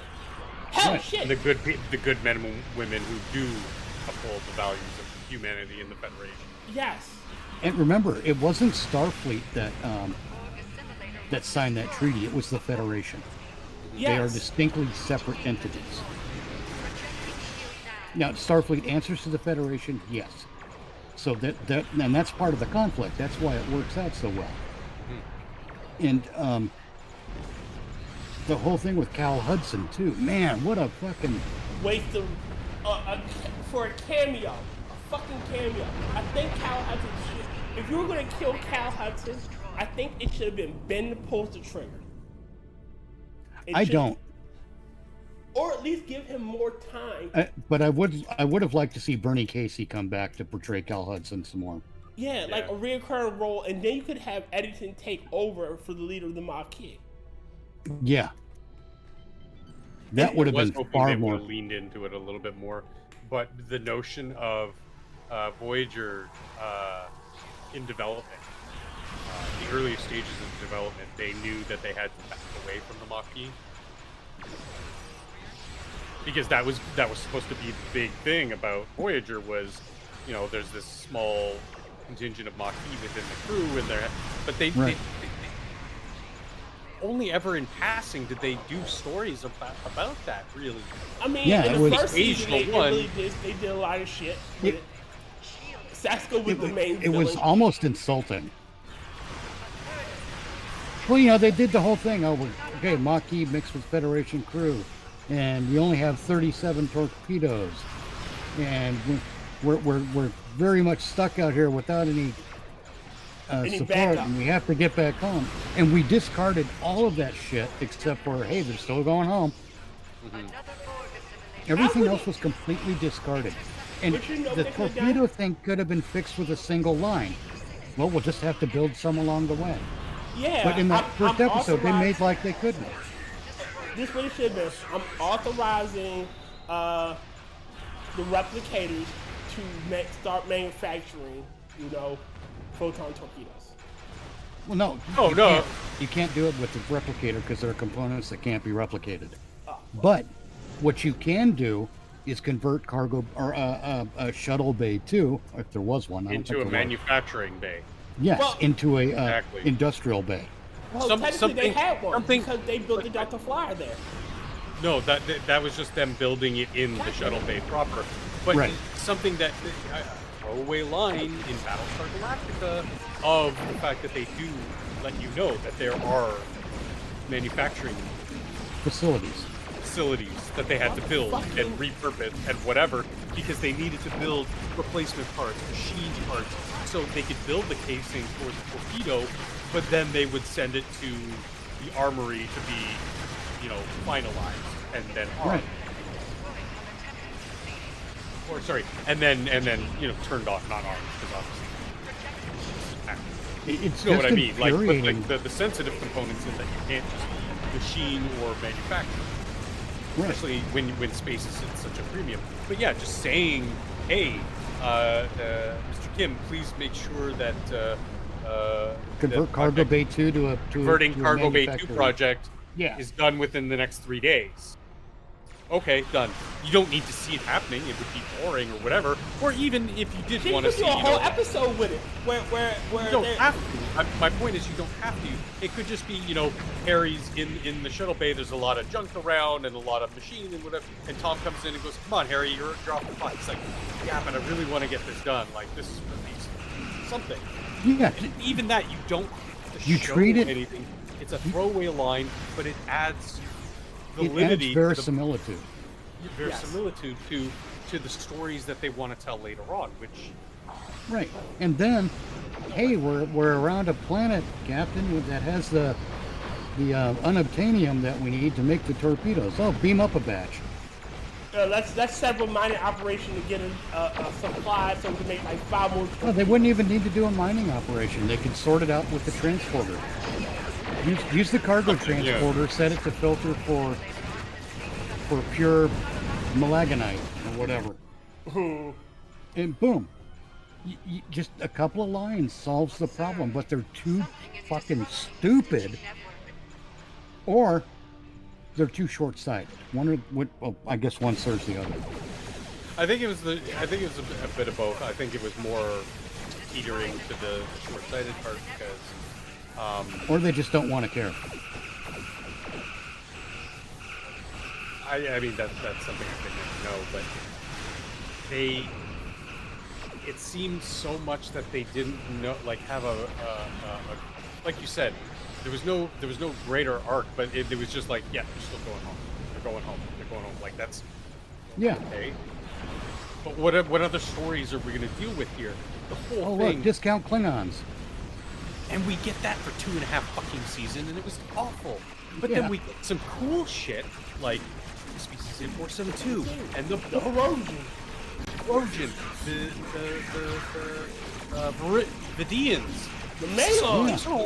Exciting things. Why aren't we getting an entire season of Erosion? Why aren't we getting a season and a half of the Vidians? Like, why are we stuck with the coral-headed Klingons? Those are the good episodes of the show. Why didn't they leave shit? Who would have made a great but hold on. But like I was saying before with the Mathghamhain, one of the great episodes is Tuvok ship shaping and actually learning what it is to be a little bit less of the Starfleet structured person to accommodate people when he has to take on the 4 Mathghamhain members who are basically have to learn how to be a Starfleet cadet. Yeah. And they never lean into that shit. Go ahead, Tier. I know you were talking. You know what should have been? I think they should have did the Necron Expanse as a season. Like where they were in the dark and constantly had to deal with the Melons. Like you don't get them as a huge enemy. That should have been a huge thing. But the point being that there should have been overarching themes or problems or whatever that they constantly will mention or allude to, and then obviously yes, now and then they have a big encounter with the Vidians or this or that, but like or have it be the Necron Expanse and they have to navigate this place. But having that overarching thread to tie the seasons together was something that Voyager was sorely lacking, because again, like Mitch said, and they proved it worked on DS9. They just kept leaning on, they're going home. And to throw the Borg in. Well, the Borg did make sense, but I think they relied on them too early. Yeah. Borg should have been season 6. And a lot of the best Borg episodes are the ones where the Borg aren't really even directly involved. That whole thing with Icheb and his parents. Yes, that was a good one.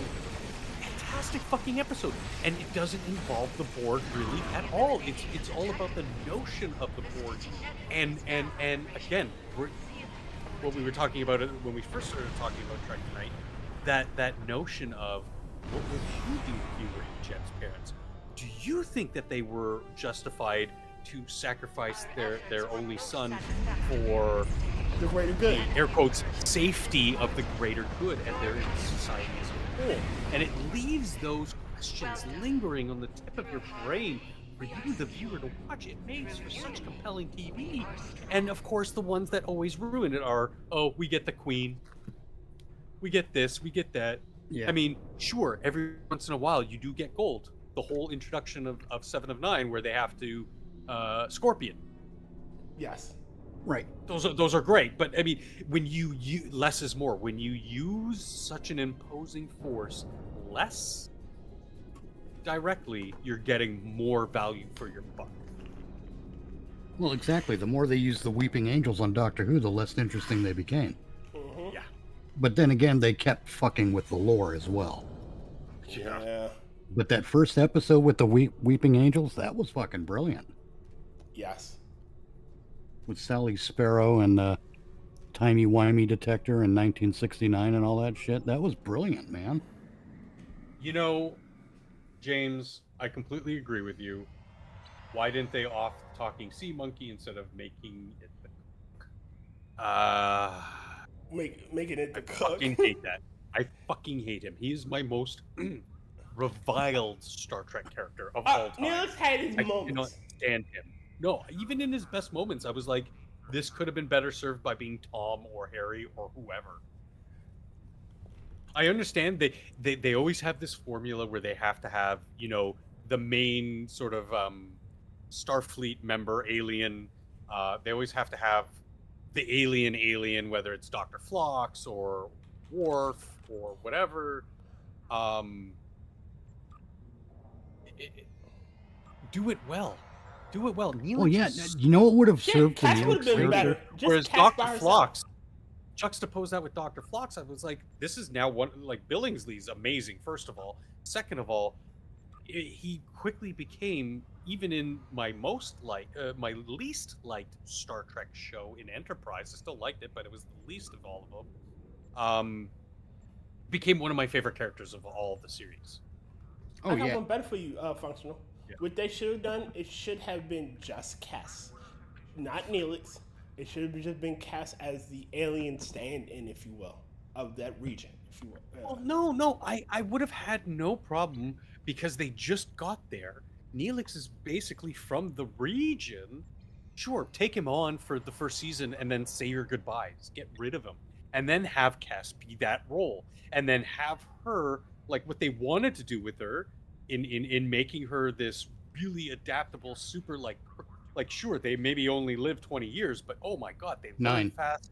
9 years. Oh my god, they learn fast. They can duplicate, replicate really quickly, and have her fill that role of wanting to learn about security operations and you know what would have worked with that is if they worked in a storyline where the Kazon were purposely keeping the Ocampa locked on that planet, basically, because they knew that the Ocampa learn fast. Well, they live short, but they learn fast and they adapt fast. Yeah, so they could be very threatening to. Right. So the Kazon are keeping them there to keep that from happening. And as we it's been happening for so long that the Ocampa basically forgot. But as we grow with Kes, we learn that kind of stuff. And then we have some interesting stuff to build on.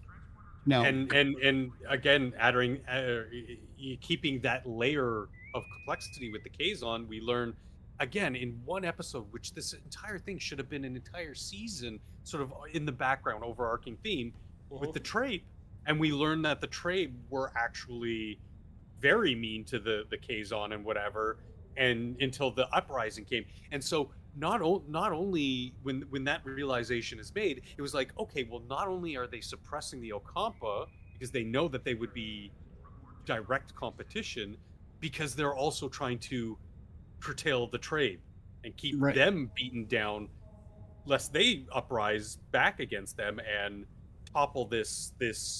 They fear a alliance of the Ocampa and the Trabe. Like with the Ocampa. Well, no, I mean separately Separately, they're both still very big threats. I'm just saying, it's Mitch's idea is adding that layer of, hey, we can still keep with the stories that they were trying that they told, but we're adding a layer. In this simulate, a team you say you got disconnected? No, I said I hate this damn mission. Oh, okay. I don't even know what one it is yet. I'm loading slow. It's the one with fucking Lita and the you'll see with fucking. Evil. Well, I got timed out. But getting back to Neelix, they should have leaned more into a PSTD kind of thing, or PTSD kind of thing with him. That his whole shtick is he laughs to keep his madness away. He laughs to keep from crying, basically. Okay, that works. If they had added that kind of a layer to Neelix, and they hinted at it a little bit in one episode. But we're talking 7 years worth of stuff here. You know what should have been a Get good to the one console is that down he's in the actually in security exile from his people because maybe he's a warrior, and that group of people did not need a warrior. You know, he's a fighter, and they decided to put down their arms. Now he's maybe. broken. He's war weary, and he's broken, and he laughs to keep from crying. Oh boy, this is going You to know? be Yeah, I mean, it would have been. And, you know, don't just pay lip service to it in one episode over 7 years. You know, find a way to make it a recurring issue with him. Shit, think about it. Like when he fights the traitor, have him like revert to that military, and you see like, holy shit, like where would this Neelix at when other shit was going down? It's because he's in a life or death situation where he has to do this. Right, or you know, when the Kazon invaded Voyager, have him be one of the people who doesn't get taken because, as it turns out, he can fight. Yes. And he's actually kind of a terror. But he doesn't want to be. He wants to leave that shit behind. And even with these Federation people who are essentially kind of helping him to do that, even though they're not aware that they're doing it. But because of their values, they're helping him. He doesn't want to be that thing, but even on Voyager, he's stuck because the Kazon keep coming. He's stuck because the Hirogen keep coming. And shit, the Vidians just all this shit just keeps happening. Yeah. That has him have to lean into being this vicious monster that he doesn't want to be. Yeah. That would have been a great way to add layers to Neelix and to make his goofiness makes sense. To have it make sense in a way. He's laughing so he doesn't cry. What a great way that would have been to reduce the hate on the character. Yes. But we don't have those kinds of writers. Shit. You know, it could have been shown in remember the the Year of Hell. It showed him as a security officer, and it should have shown. It shouldn't have shown what he was, but you could see it in his mannerism. Like he's now gone full military. He's gone back to that side. Like he's, yes sir, you know, this is done, sir. It shows how, like he had to go back to that side. You know? Oh, and even better to develop the Doctor a bit more too. Mm-hmm. The Doctor, just through the programming, recognizes this and casually brings it up to Neelix. That's it. Yes. System bypass complete. And and that could develop a friendship between. Holy shit! Remember when 2 weeks happened? You could have that, you know, when they're thinking like, why isn't, you know, who is this? He's prim. He's not prim proper. He's militaristic with Tuvok's mannerisms. You know. Oh yeah. It would make Tuvix way more different, you know. Yeah. When they offered to kill him, like, okay, I want to go. Like the shit I know, the shit I've done, I don't want to deal with this. Not today. You know. Well, yeah, it would have changed the Tuvix story entirely. Yes. Have him, instead of having him not wanting to die, have him advocating for his own death. Yeah. Like, split me apart. Like, Here we go again. like, literally split me apart. Like, I don't want to be here. Or But I can't kill myself. You won't get rid of me. we could have him fight harder to stay alive because Initiate transfer. because of the Vulcan discipline. He is more able to deal with the traumatic past of being a holy terror. Delete the database before they steal it from us. And you could have people like Wixabom, who knows what he is, like fucking terrified of him. Right. And people like, why are you terrified of Neelix? Like, you know, he never told you. And Neelix just walks up behind whoever's talking, like Tom Paris, and he instantly shuts up. Yeah. it would be great subtle character development, but we just don't get it anymore, man. Nope. And again, And you know we're Monday morning quarterbacking too. true. We're doing this from hindsight. You won't get rid of But me even that. then, we can still speculate and give criticism to a potentially amazing characterization. Like, again, B'Elanna could have been better. Oh yeah, they could have hired an actress. Ha! But you were about to say something, Dr. Functional? What was that? Was I? No, I'm just considering. I think I might be hallucinating that. You were still angry about us making his better, making Neelix Oh, I just better character. Transporter like room. 5 minutes ago I said, nah, fuck that. Data acquisition at 50%. Oh, I know. Watch out for I don't. Neelix doesn't bother me as much as anyone else, but I get it. I mean, I he's not absolutely everybody's cup of understand tea. why. He's not my favorite character in that series anyway. But I can understand why he pisses people off. He does come off as annoying, especially in a militaristic ship. They're military, and you don't act like a military personality. You act like a civilian. You thought you had. You act like a fucking tourist. Oh, another place they I think they failed with Voyager was when they started bringing Q into it. Yes. Like, okay, now we're out of ideas. When you have to rely on a whole other. All right, I get doing it for the one episode on DS9 because, like, okay. all right, I gotta. To be fair, the original one where Q wants to die, a great episode. Not today. Like, Yeah, maybe. I mean, and I think it because should have been that one episode. I mean, it does bring up some existential type questions, but I think bringing the Q continuum into the story really devalued everything. Yeah. Because now Janeway seems like an asshole. Because here, you could have gotten us home like 20 minutes earlier. All you had to do was say, like, this Q can't kill himself, and he'd have sent us home? Really? Or didn't Q say something to the effect of, "I can't send you. There are things you need to do." No. He remember when they were in the trial, he offered to send them home. Like, all you need to do is side with me. Ah, yeah. Damn it. Claim the Tigress. Get me out of here. Like, that's all you need to do. Like, that's all you need to do. Is just rule on my side. Honestly, I'm trying to preserve his life, and he's trying to kill himself. He's clearly fucking insane. Yeah, so let's keep him around. Well, no. If my thing would be in any other court, this probably would be cited like, yeah, you're a danger to yourself, so we got to keep you far away.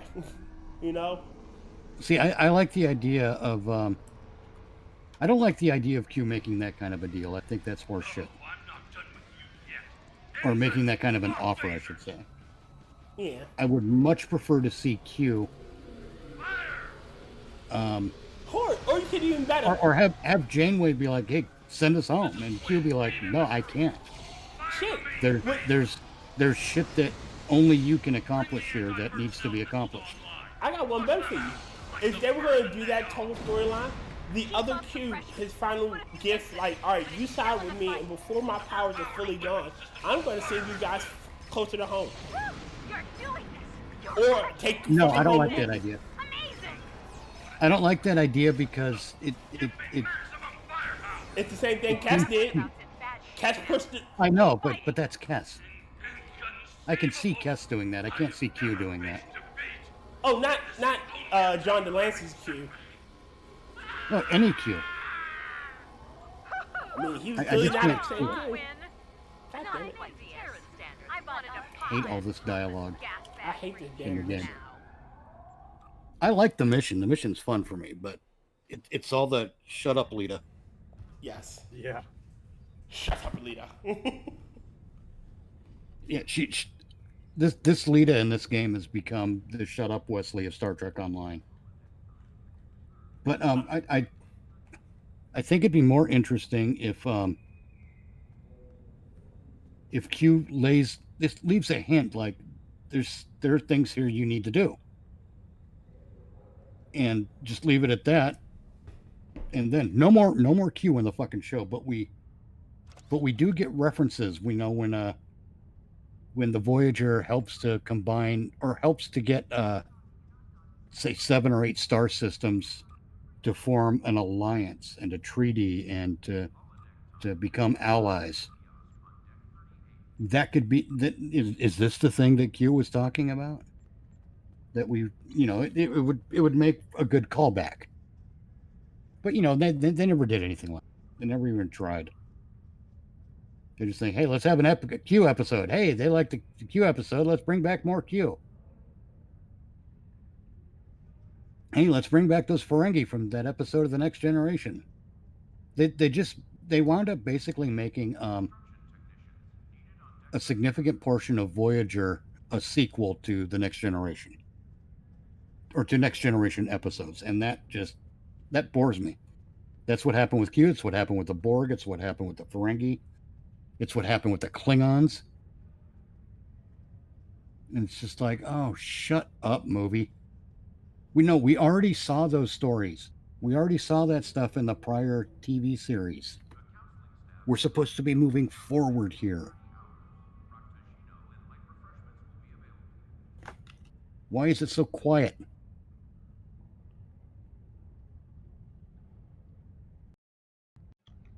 Where the hell is everyone? Huh? Yes. Obviously, I was going to the bathroom. I'll be right back. All right. Took him quite a while to get that out. I know. I'm starting to wonder if nobody can hear me. No, I'm just kind of here. Oh, all right. This Voyager. What? Anyhow, Voyager for me was a series of lost opportunities. Yeah. And again, it's like Halloween H2O. For a lot of people, that's the first Star Trek they got. So a lot of people fucking swear by it, and I'm just here thinking they're out of their damn minds. Well, they generally are. But... I mean, the concept of Lost in Space meets Star Trek is a good concept. It is, but they fucking wasted it. Yes. We've been joined by a tragic gardener. Oh God, no! Why? Why tragic? Why? Hi. I thought I'd drop in for a second. You're always welcome, my friend. Does this mean we can kick Tyr? You can't kick the host. Hell, I can't. You need to fix my goddamn starship. Yeah. God, I hate yawning. Yeah. There we go. So what up, tragic? Just sitting here. I got finished listening to the Trump Twitter space, and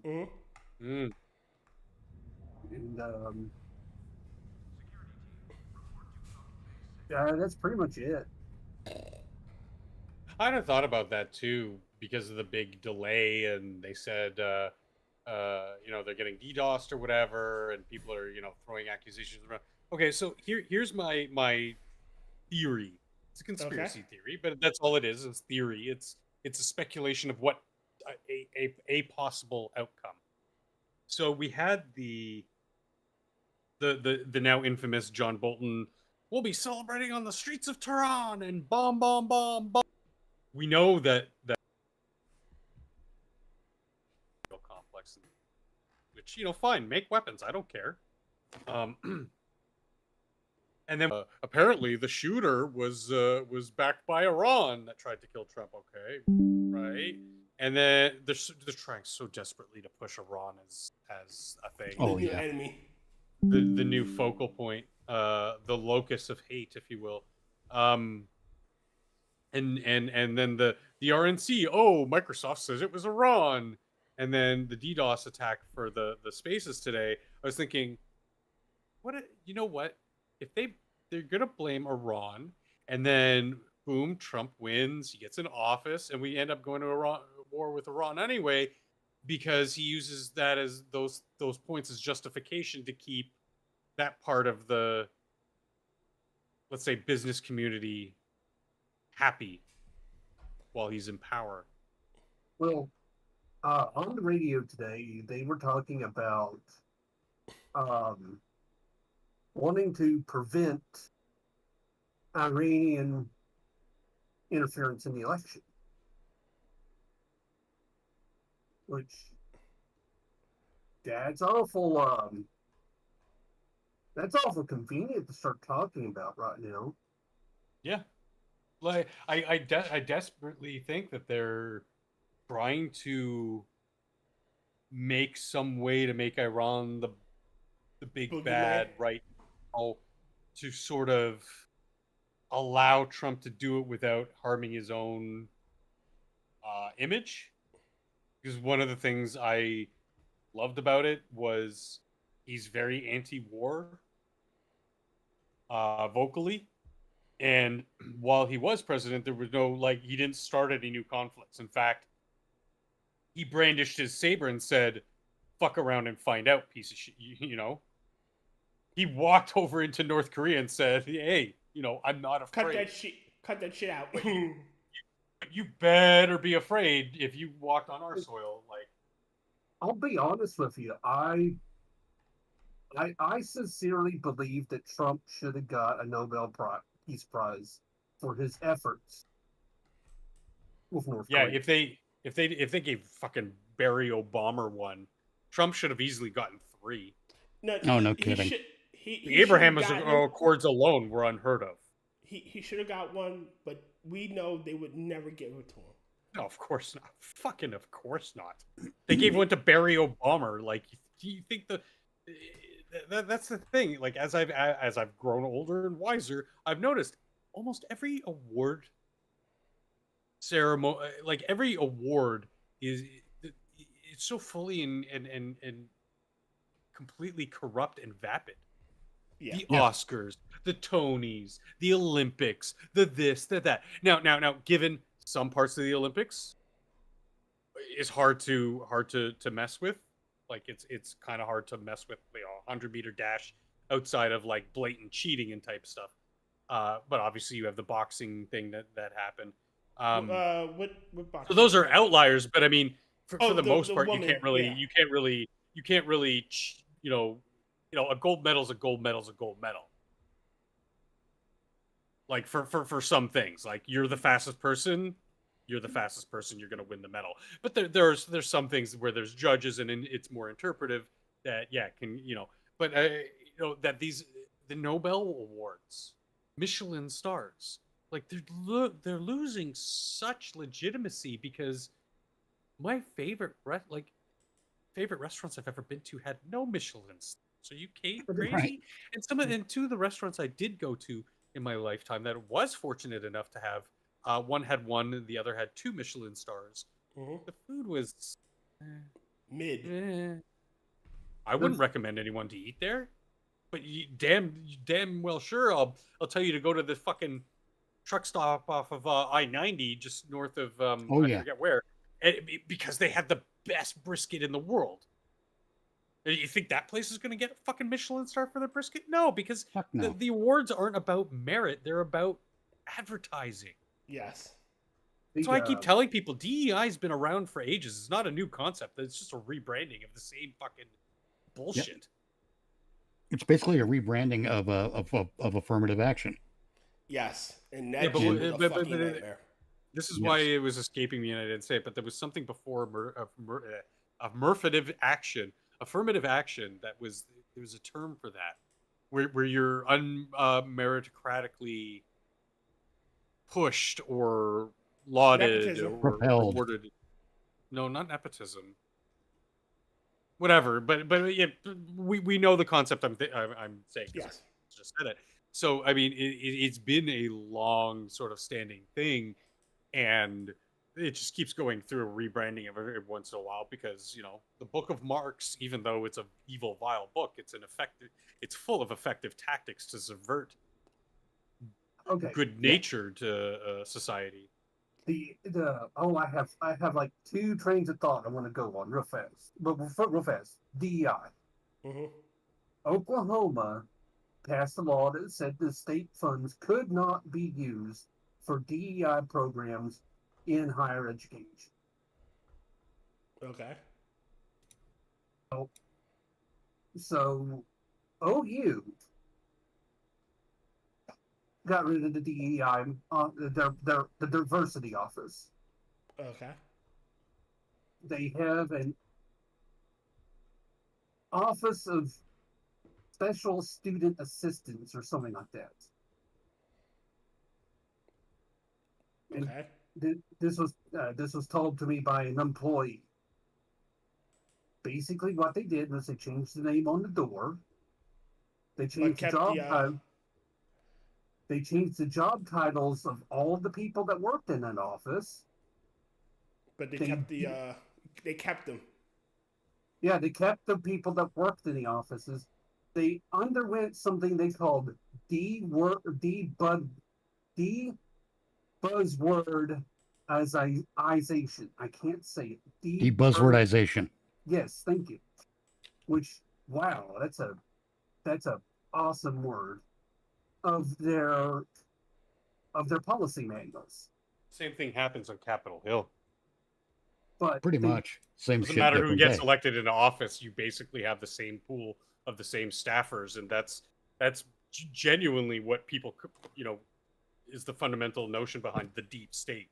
Is that nothing changes? It's the same people behind the scenes, and Yeah, you slap on a new veneer, which is a new candidate. It really boils down to the names have been changed to protect the guilty. Mm-hmm. Well, I like that for one. sure. You want to hear what's really dirty about it, though? The one group that they did stop serving in that office. Veterans. Really? Of course. Yeah. People who actually serve their country and not fucking naturally. suck all the heat. Veterans, he said. That makes sense. And when I say that, I mean that it sounds good with their values. Yeah, really. So, but when you talk about the deep state, there's a lot of people that get this idea of the deep state of being the smoky back rooms and sinister people, important people. And This congressman, that senator, no. No, it's fucking teachers unions.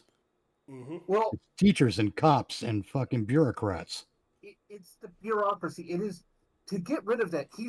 You're going to have to go 5 or 6 levels down, because when they talk about we got to get rid of the gender nonsense in schools, and what they do is they go after like the board members, and then they go after administration. Well, here's what. Here's the problem is the teachers are still there.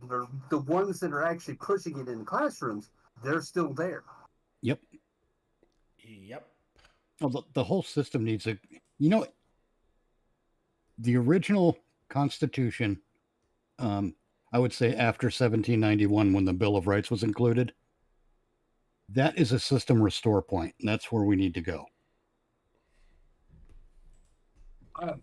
Yeah, but the problem is, how do we get there? It's going to be a lot of kicking and screaming and bleeding. Yeah, we just got to have let's see, a lot of kicking. We're going to need a lot of shin guards. A lot of screaming. We're going to need a lot of beer plugs, and we're going to apparently need a lot of Band-Aids. Duct tape fills all 3 roles. Yes. All right, just save the government billions. No doubt. But we're going to get there by getting more Americans into school boards, for example. Yeah. And for anyone who's not familiar what I mean by that, when I say Americans, I don't mean people born here. I mean people who possessed of American values. And if you don't know what American values are, read the Constitution, read the Bill of Rights. Check out Mitch's video on Rumble where he reads the Constitution. You read the Bill of Well, Rights. I don't read. I read the Declaration. But I do have a video on Rumble way back in the history of where I point out that the Second Amendment does not apply exclusively to guns. It applies to any weapon. It applies to any weapon used to maintain the security of a free state. Yeah. Oh, The other day, And in that, I include the video camera. It's not just freedom of the press that they, when they attack you for using a video camera, that's not just the freedom of the press that they're violating. It's the Free Second speech. Amendment. Information is ammunition. Yes, Knowledge is power. exactly. It's the Second Amendment as well that they're violating. With you on that one. But what was I talking about? God damn it, with a hammer. Oh, the things we need to do. Be an American and be on the school boards. Get more Americans voted in as people on the school boards. Shit. Local elections. Start- Get involved there. Yes. School boards, road commissions, anything local, mayorship, fucking county commissioner. Get Americans into those positions. Hey, here's the best one: sheriff. Get an American into the position of sheriff. And how do you campaign as an American in these things? Well, you campaign on the foundation of liberty versus tyranny. Because every political position, every topic, Basically boils down to those two every things. policy always boils down to a response that is either liberty or tyranny. And we are going to err on the side of liberty. That's how you're going to win these elections. Anyone who wants to argue with you on that, you can automatically paint them as a tyrant. So when you campaign on those terms, I'm gonna go for a little bit here. I can already tell. I'm sorry, but when you campaign on those terms, never. Oh God, I got to look up my meme because I worded it so well.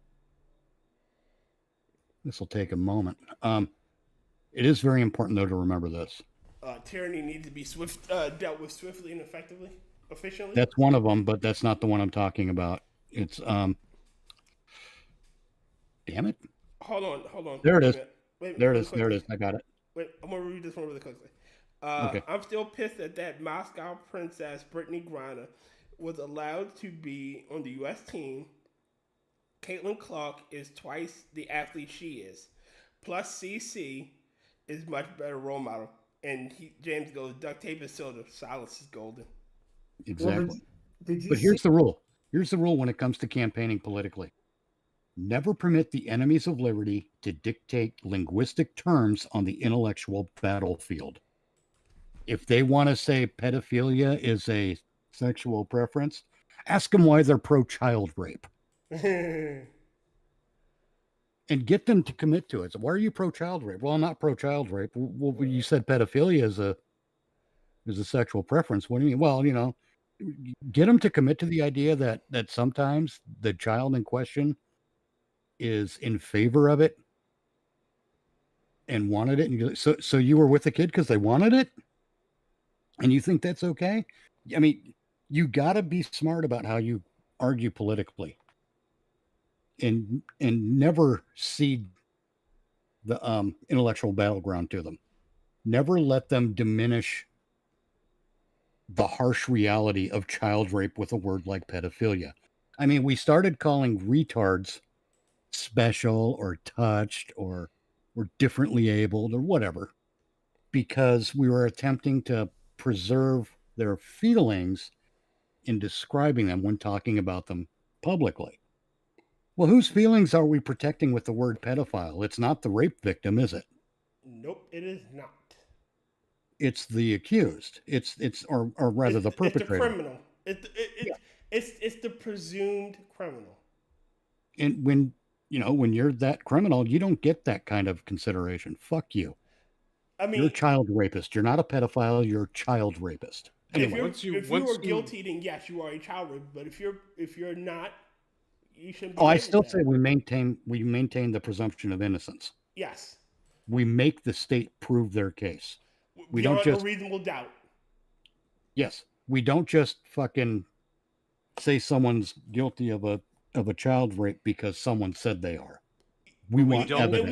We don't let the court of public opinions officiate anything. It's not. At one point, the public was in favor of fucking slavery. Not trying to bring it up, but you know what I mean. The court of public opinions changed with the wind. You can go ahead, Function. I'm sorry. no, by all means, finish your thought. Done. You know how it is. We don't afford those the protections and jurisprudence that we enjoy when somebody doesn't abide by those same principles. So if somebody is anti-free speech, let's say, well, then sorry, not sorry, you are not afforded those same protections that the rest of us are that want to abide by these principles of our They society. absolutely are. What? We have to maintain a single standard. Mitch, all right. So, Mitch, if you run to me and ask me for help, and I give it to you, when I run to you and ask you for help, and you don't give it to me, how is that fair? Are we talking about the same thing? Yeah, we are. I'm just using this as the analogy. Giving them the same protections they would deny me. And I get the moral high ground argument, but in the same breath, they would deny me those protections because Get I them don't to commit speak to what that they idea. want. Huh? That's the beauty of free speech. You get the tyrants to commit to their tyrannical idea. You get them to talk about it over and over. The people will see what they are. Why do you think Kamala Harris and Tim Walz are hiding? Well, how I would describe that is, I'm not going to assist them in limiting speech, but Okay. I will not stop them from being able to talk about how much they want to limit speech. Okay, Exactly. fair enough. See, that's the beauty of free speech, is it lets the assholes do all the work in outing themselves, so we don't have to. But you I think you mistake my meaning because I didn't, quite structure it that way. But like, let's say you and I, Mitch, we disagree on something. We both freedom of speech. We're exercising it. However, you hate what I said so much that you get into a position of power in which you can take my speech away. Then I don't think that you should then be, through your act, then be afforded those same protections ever again. I think I'm still not following something here. You through some way deprive me of my freedom of speech. Right. Therefore, that's somehow you do it. But that's an upholding principle of the society in which we live. Then I believe that you then, by your action in violating that societal precept, then are deprived of said societal protection and precept. No, I don't buy that. Okay. And it's not just because we want to be right. It's not just because of that. It's because of the slope. Every slope is slippery. Okay. And I don't want to take. Are going here. Yeah. Quis custodia ipsos custodius. Oh, God damn it! Who watches the watchman? What? Because I know it in Latin. Yes. Sorry. I knew it was Latin. I just couldn't. I took Latin in high school. It's been too long. Yes, I took it in middle school. I know enough to recognize the language. I can't. My point is, we don't want to take even a single step down the path of tyranny, because that's where we've led now. That leads us to where we are now, and that's not a good place. So we have to be, even if for one thing, if I silence you, then you have legal standing to come after me. Yeah, but what if the judge agrees with you? The judge is a moron. You have legal standing to go after that judge. See, I look. I may have the legal standing, but I don't have the funds to do it.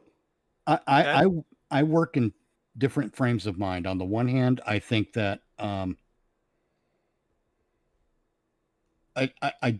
do I say this? I don't think that the police chief / sheriff should go running to the press every time they make an arrest before a jury is even necessarily required to start polluting a jury pool. I fucking hate that.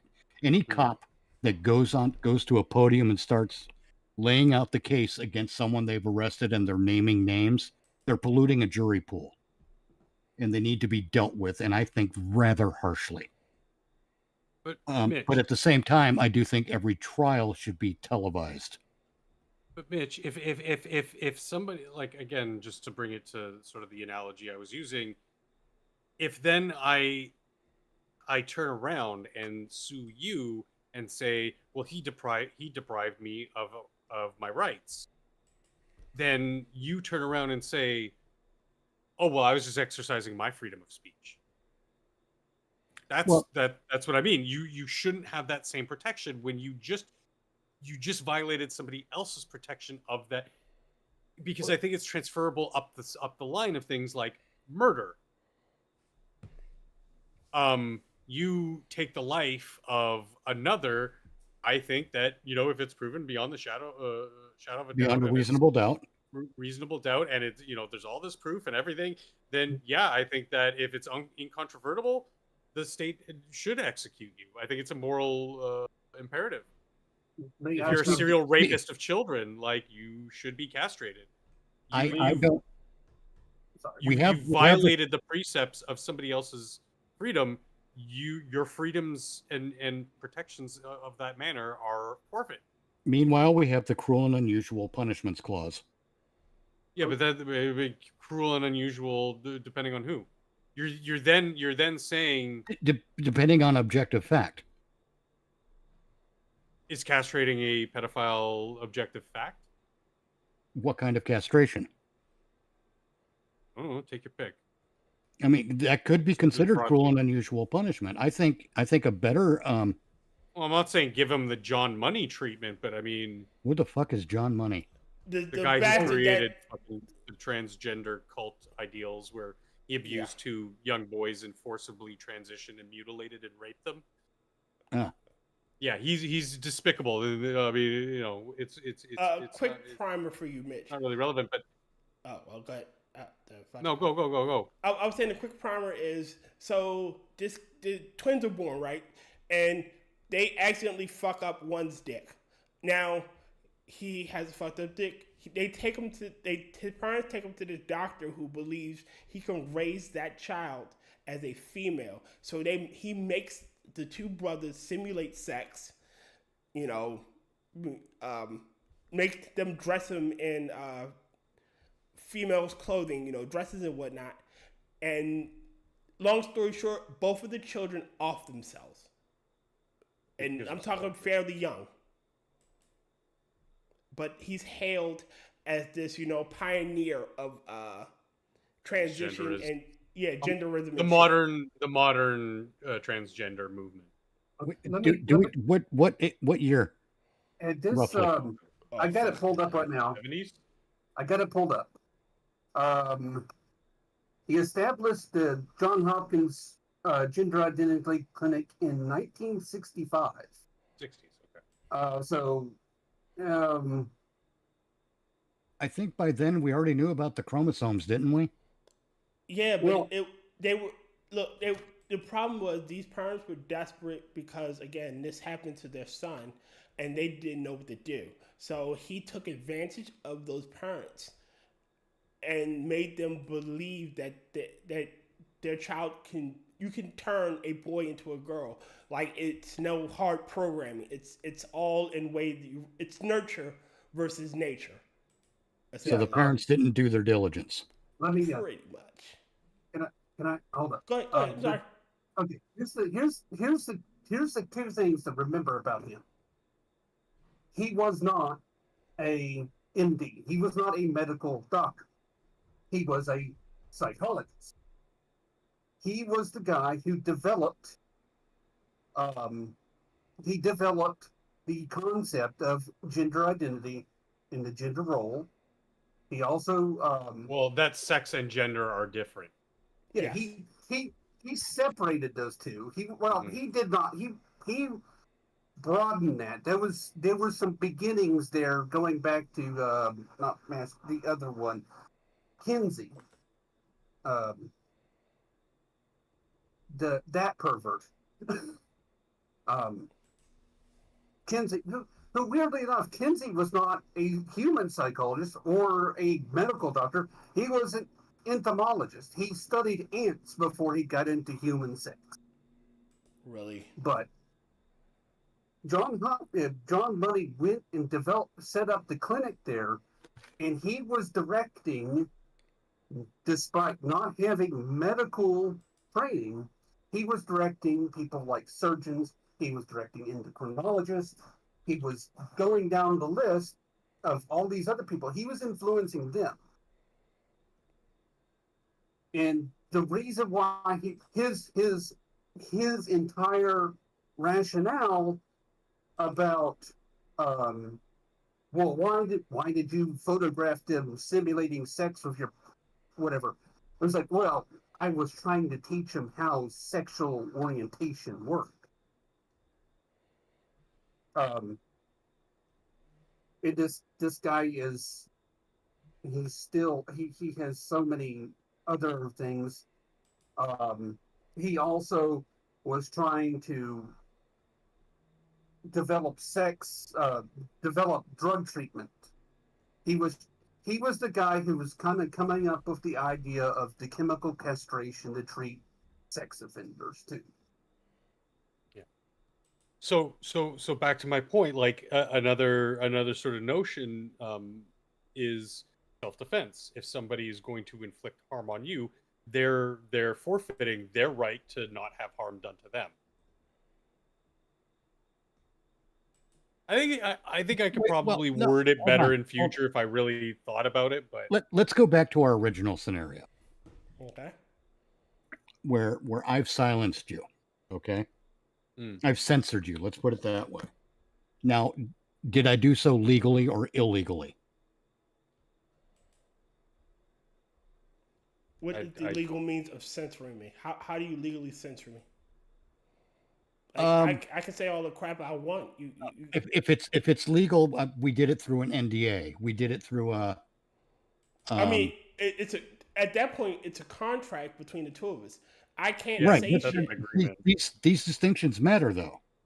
Yeah. Okay. Well, if I got you to sign an NDA, then I did. Then you agreed to it, and I've committed no crime. Agreed. Maybe you could sue me in a civil court over it, and that in civil court, the evidence rules are different. In civil court, it's not beyond a reasonable doubt; it's by a preponderance of the evidence. Yes. Well, and you still might lose because you did sign the contract. As I see it, we would like the NDA. That's a civil thing, but I think. Correct me. I'm trying to clarify what I think functional is trying to say. I am. Let's say this is Governor Travis of the state of Oklahoma, and I issue an executive order that says Mitch is not allowed to speak on any political subject. In that case, that's completely illegal, and it would targeted. There's that too. But also, if anyone takes action against me when I do speak, it then becomes criminal. Yes. I think that's what Dr. Functional, I think that's what you're trying to say is there is a mechanism within the law that if I as a state official deprive Mitch, a citizen, of a civil right, there is a law in federal statute that says you can't do that. But there's also times where we see that it's illegal, but so what? Again, it draws back to my original point of, so if that person's breaking the law, then they shouldn't have the protections of that same law. You're not giving, you're subverting a human right, so therefore Mitch, hold on. I think I have the perfect example. The Bill of Rights is a social contract. It is It's a series of laws. but it's an agreement of how we should live in our society, right? It's a unifying principle. It's American values writ large. Yeah. And So if you look at it like a contract, now if I'm upholding my part of the contract by letting you speak, but you're trying to silence me because I'm speaking, you're violating that contract. You're violating the deal we have as citizens. Like, I won't silence you, you won't silence me, but you're trying to silence me. So you should no longer be allowed the same protection because you're violating the contract. You're going against this one of the clauses in the contract. You know, that means I should be able to break the contract with no penalties because you've already broken it. But you can't run to somebody and go, "Oh, Justin broke the contract." Well, you broke it already. You started this shit. That's a completely different thing. See, because what I'm talking about, if I violate someone's right to speech, Yes. or any other right, doesn't matter. If I violate someone's right to property, let's do that one. That one's a little easier to use as an example. If you steal from me, If I steal from Dr. Functional, does that then mean that it's perfectly fine for other people to steal from me? No. Exactly. Okay. I think I see it now. No, And but that is wrong, why don't make you a right. have no. That's okay. not the same thing. The Okay. same thing would be then if somebody does steal from you, that you get the same. No, that's not well worded. You know, I'm glad we have these little debates, honestly. Oh, these are fun. It allows us to hash shit out.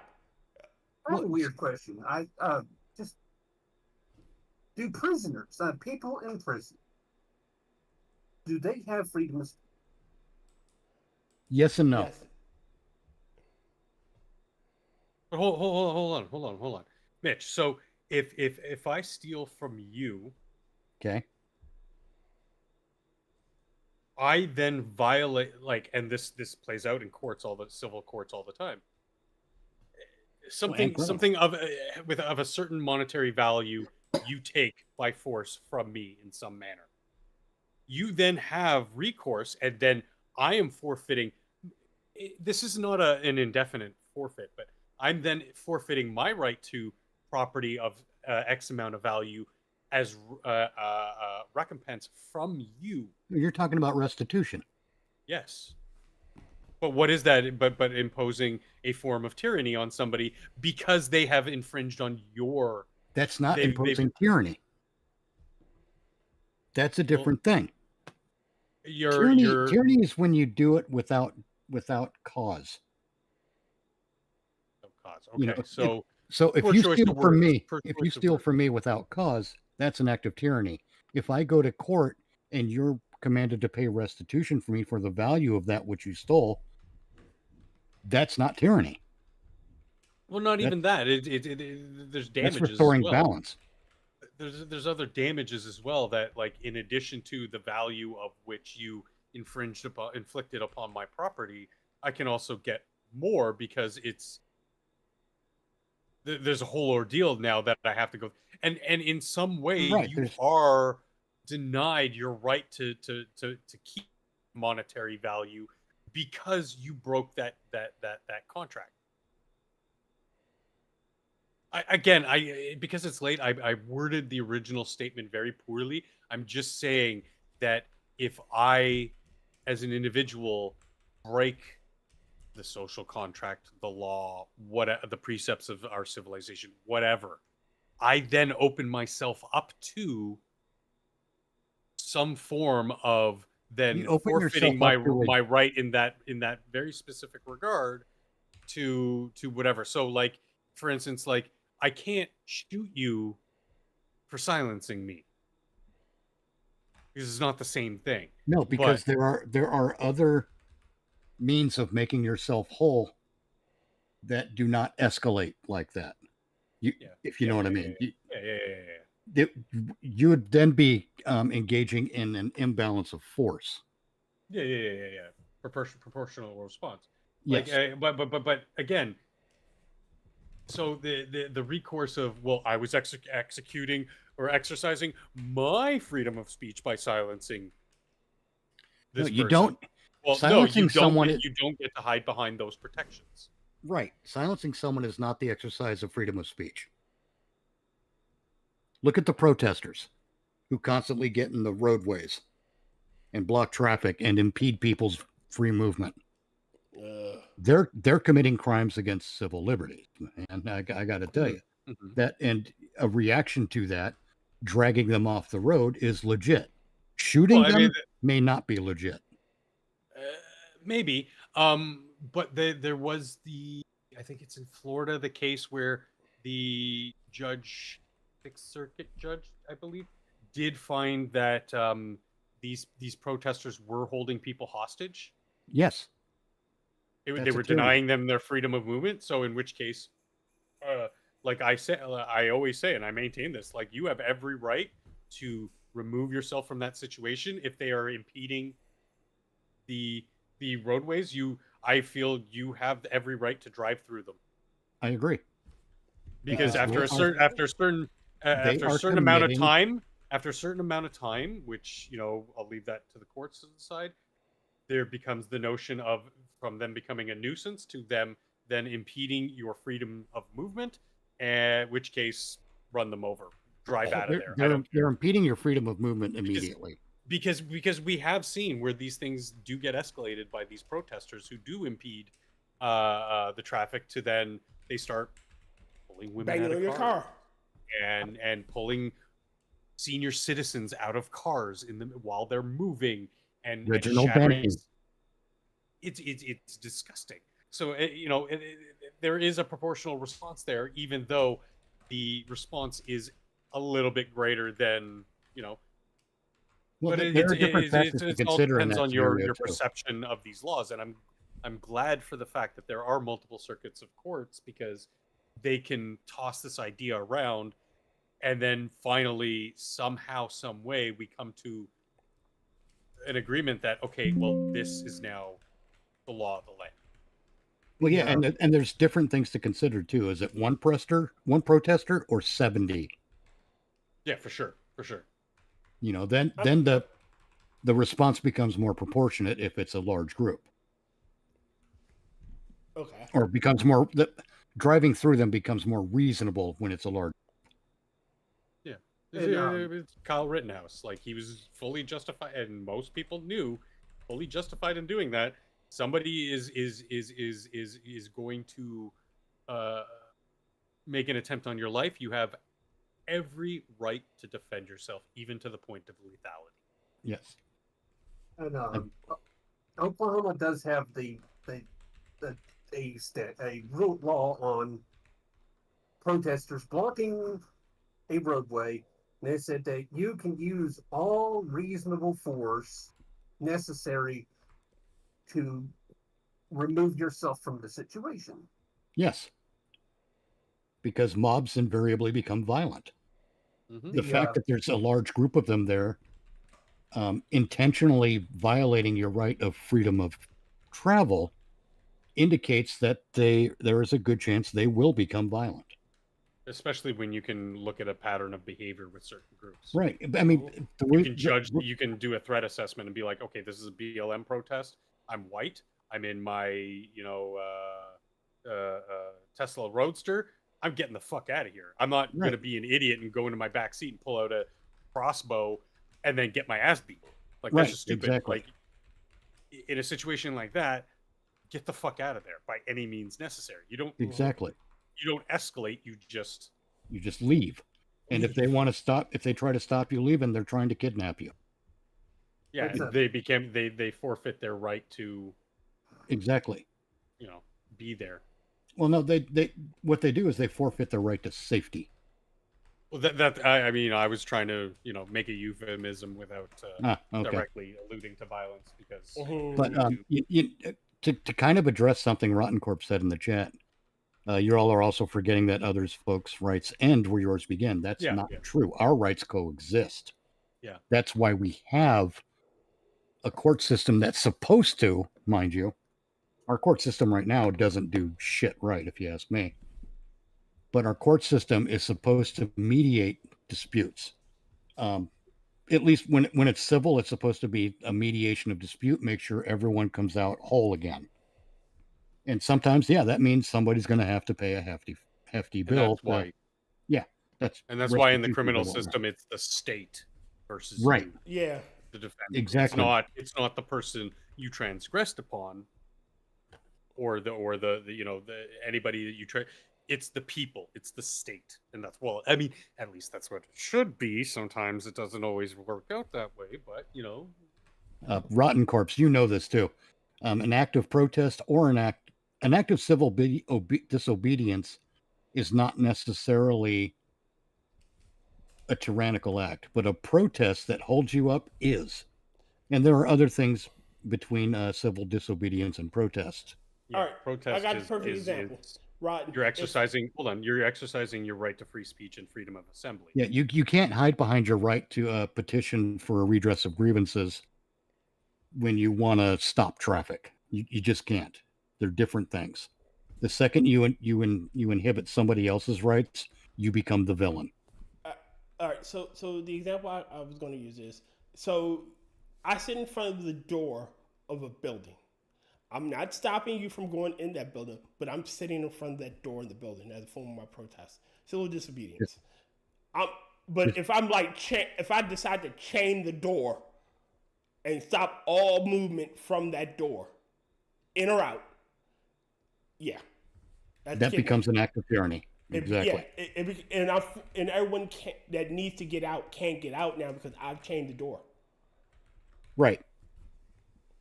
But if I'm sitting in front of it, you can still move. Like, yes, it's a little difficult to if get you're in not because I'm sitting blocking, there. if you're not blocking the door in any way, you're fine. Yeah. But we have the court system in place precisely because we all have the same rights. That's why our rights coexist. But your right to keep and bear arms doesn't mean you have a right to just shoot people willy-nilly. Circumstances have to be Keep and bear. Yes. God, dude, and I know this is one of your grievances too. Is like, it's so clear cut. It is written so that a fucking 2-year-old can understand it. And exactly. Yet we still have fucking adults who do not either whether through incorrect. their Incorrect. inability, they understand it, or they just by don't. Hold on. Let me finish my. Either through capability to understand it or malevolence to. I lost my train of thought. Thanks, dear. Sorry? What were you going to say? But Mitch knows what I'm talking about.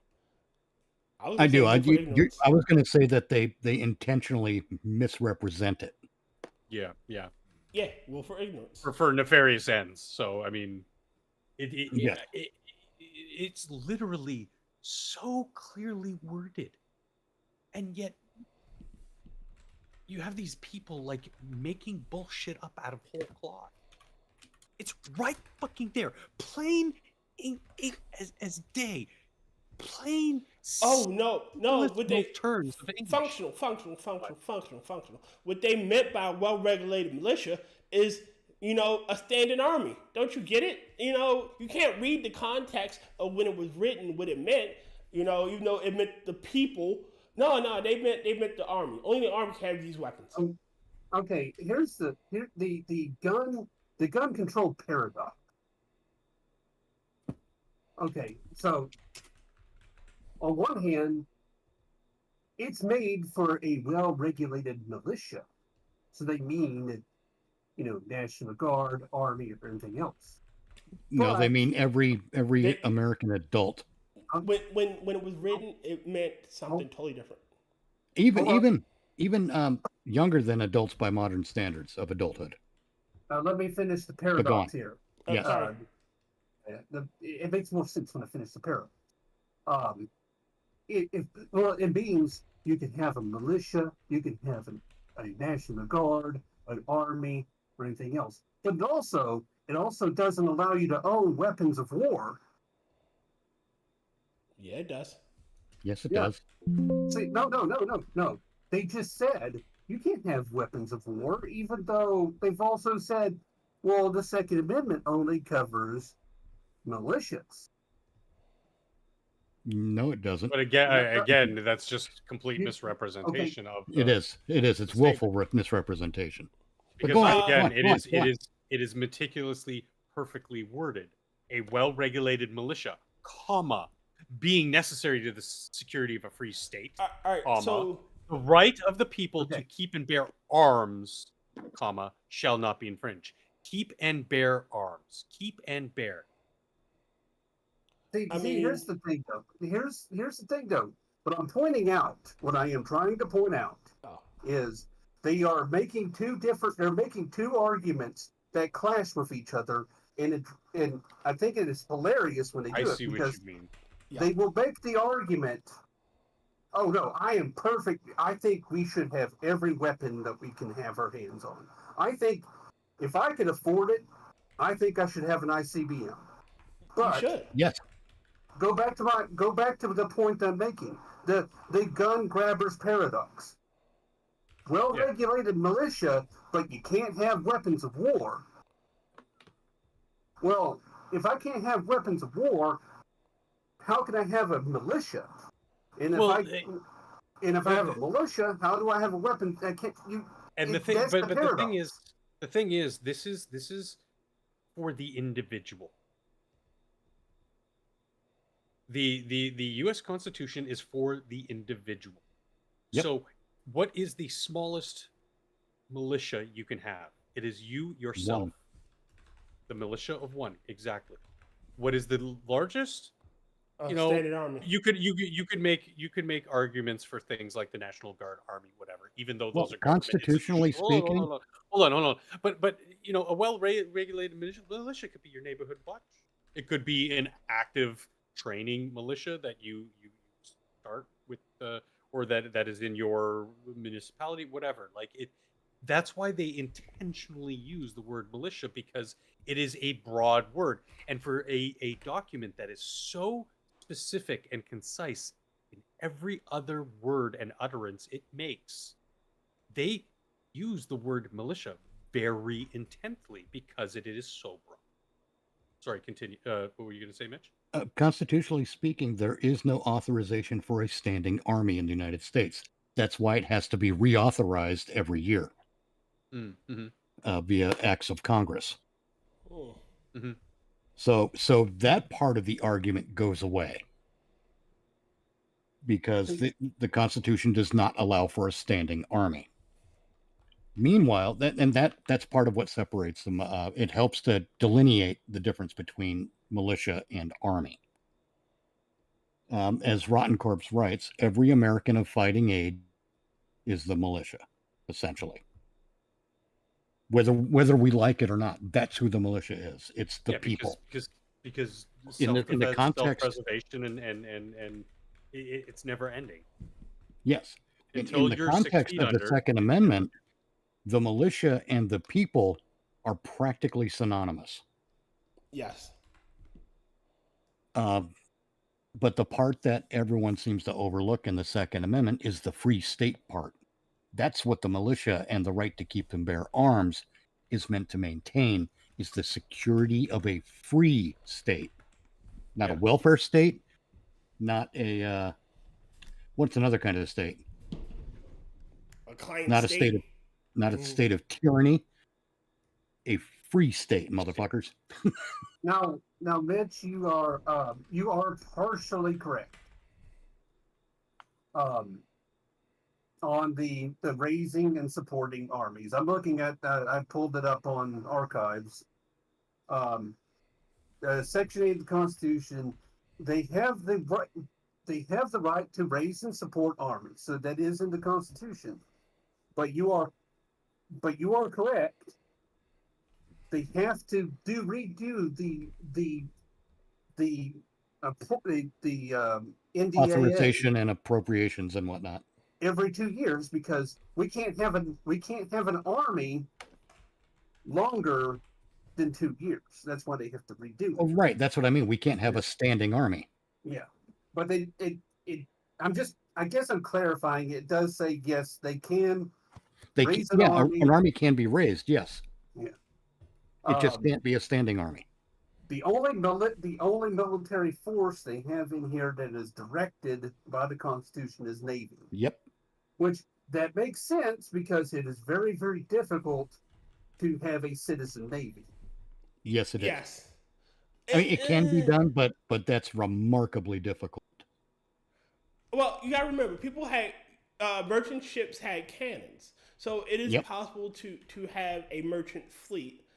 You know, not a standing a militia, if you will, a Navy militia. Yep. So now, it is possible. Yeah. I mean, if you can afford it and you want to buy an Apache helicopter or an M1 Abrams, I think you should have the fucking goddamn right to buy one. Constitutionally, you do. If somebody, that's what the point I'm making. Combine the second, with the ninth. However, I do believe there are certain things that do not fall in the category of arms. And these are doomsday scenario weapons. I'm talking nuclear weapons. I'm talking bioagents that can be weaponized. And I do think that those, just my personal thought and interpretation, does not fit under the category of arms. I carry around this weaponized anthrax for duck hunting. Exactly. But I mean, the purpose is really, like, in my mind, I wouldn't say inconsequential, but secondary. It's just like to keep and bear arms, I think, is such the clearest and most concise way. I just think that, make the argument that air quotes weapons of war, those are arms. A hand grenade is arms, just like a 9mm is arms. A sword, a knife, your fists, your video camera, like my brain, your video camera, my brain, my speech. These are all arms to be used. When they are used to maintain the security of a free state, they become protected by the Second Amendment as well as the First. Mm-hmm. Mm-hmm. So, but the things like nuclear weapons, bioagents, and these things, those are not. Those are weapons of aggression. They're not and mutual destruction, and therefore I don't think that they again fall under that category of arms. So, they're not to defend. They're just to destroy everything around. I always view such things as a matter of practicality. Okay. Should you be able to own a fully loaded aircraft carrier with all the aircraft and the weapons on the ship? I think so. And the crew and the people to crew and maintain them? Sure. Can you afford to do so? Probably. Fucking Donald Trump and Elon Musk together could probably afford to do so for about a year. Yeah, because if you think about it, how many do you have right now? 17 aircraft carriers? Oh, I don't even know. Active service? But it's irrelevant.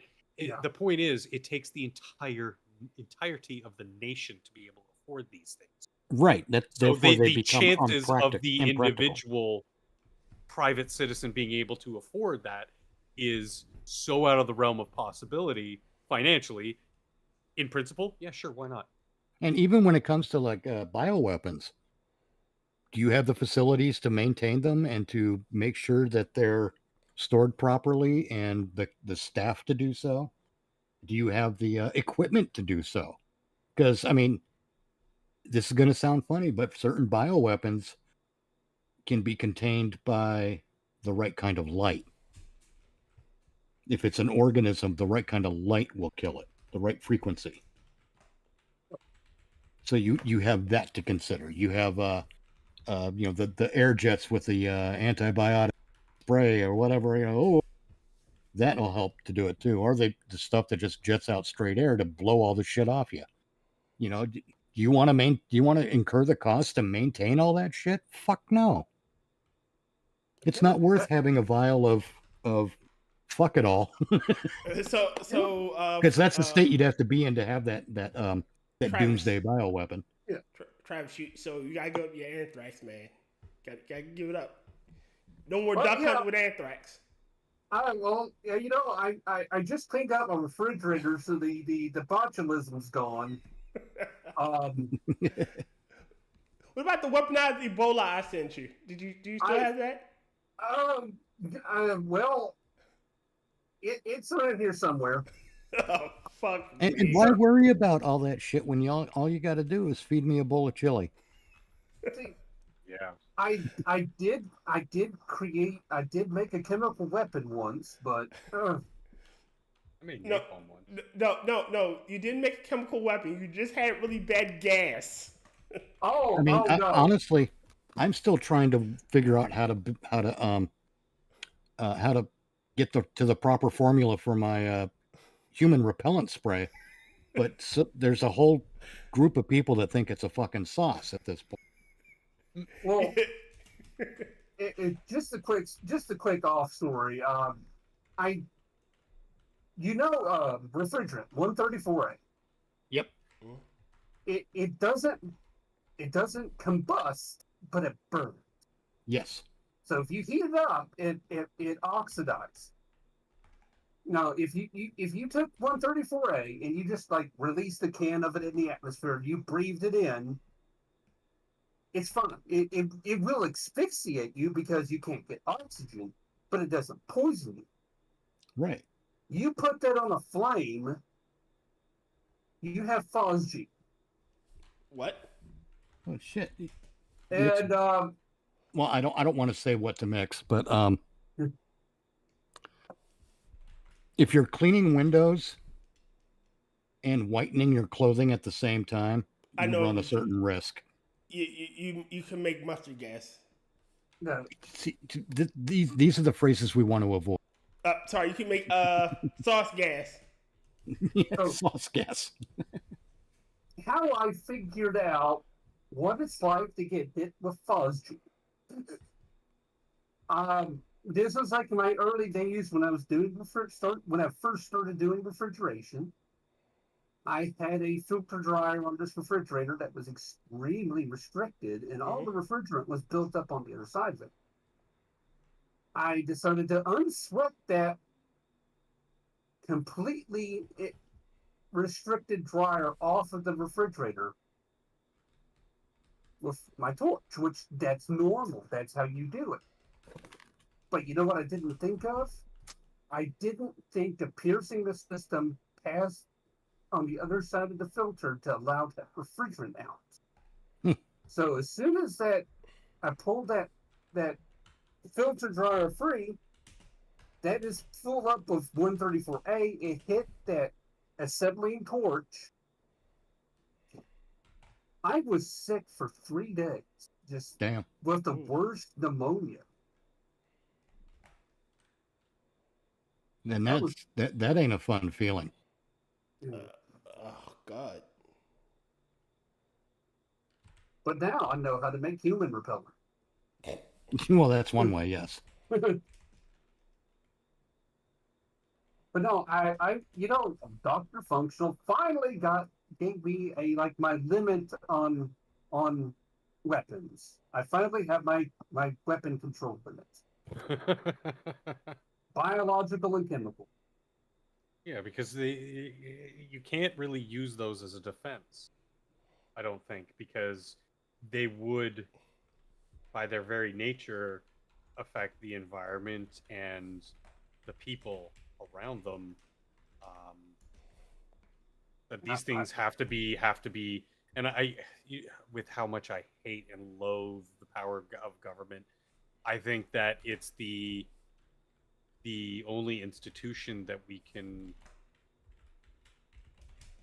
I wouldn't say the commonly agreed institution that has the focus of the citizenry to be responsible to hold on to them.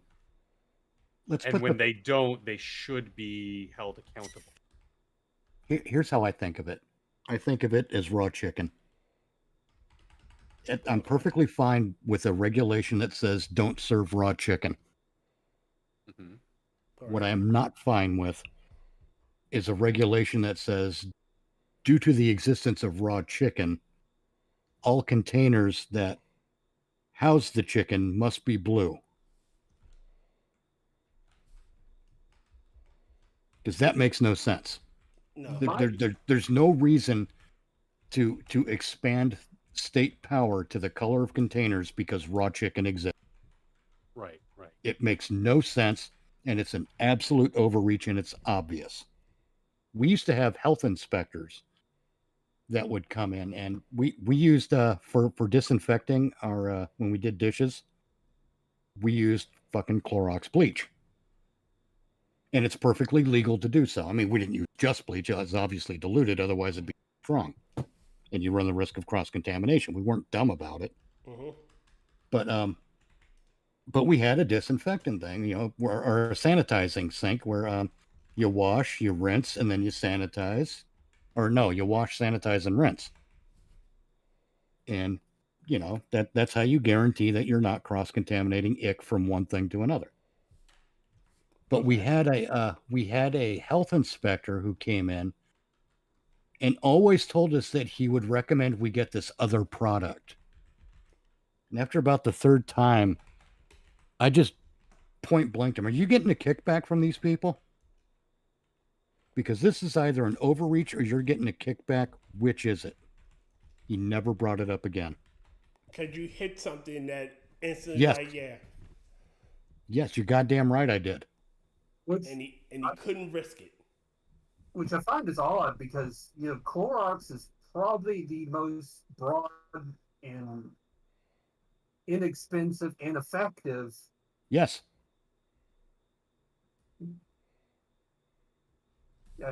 Anybody that's went through a bloodborne pathogen class has learned that's what you use to clean up Yeah. bodily fluids. Yeah, Kills absolutely. that shit instantly. Yep.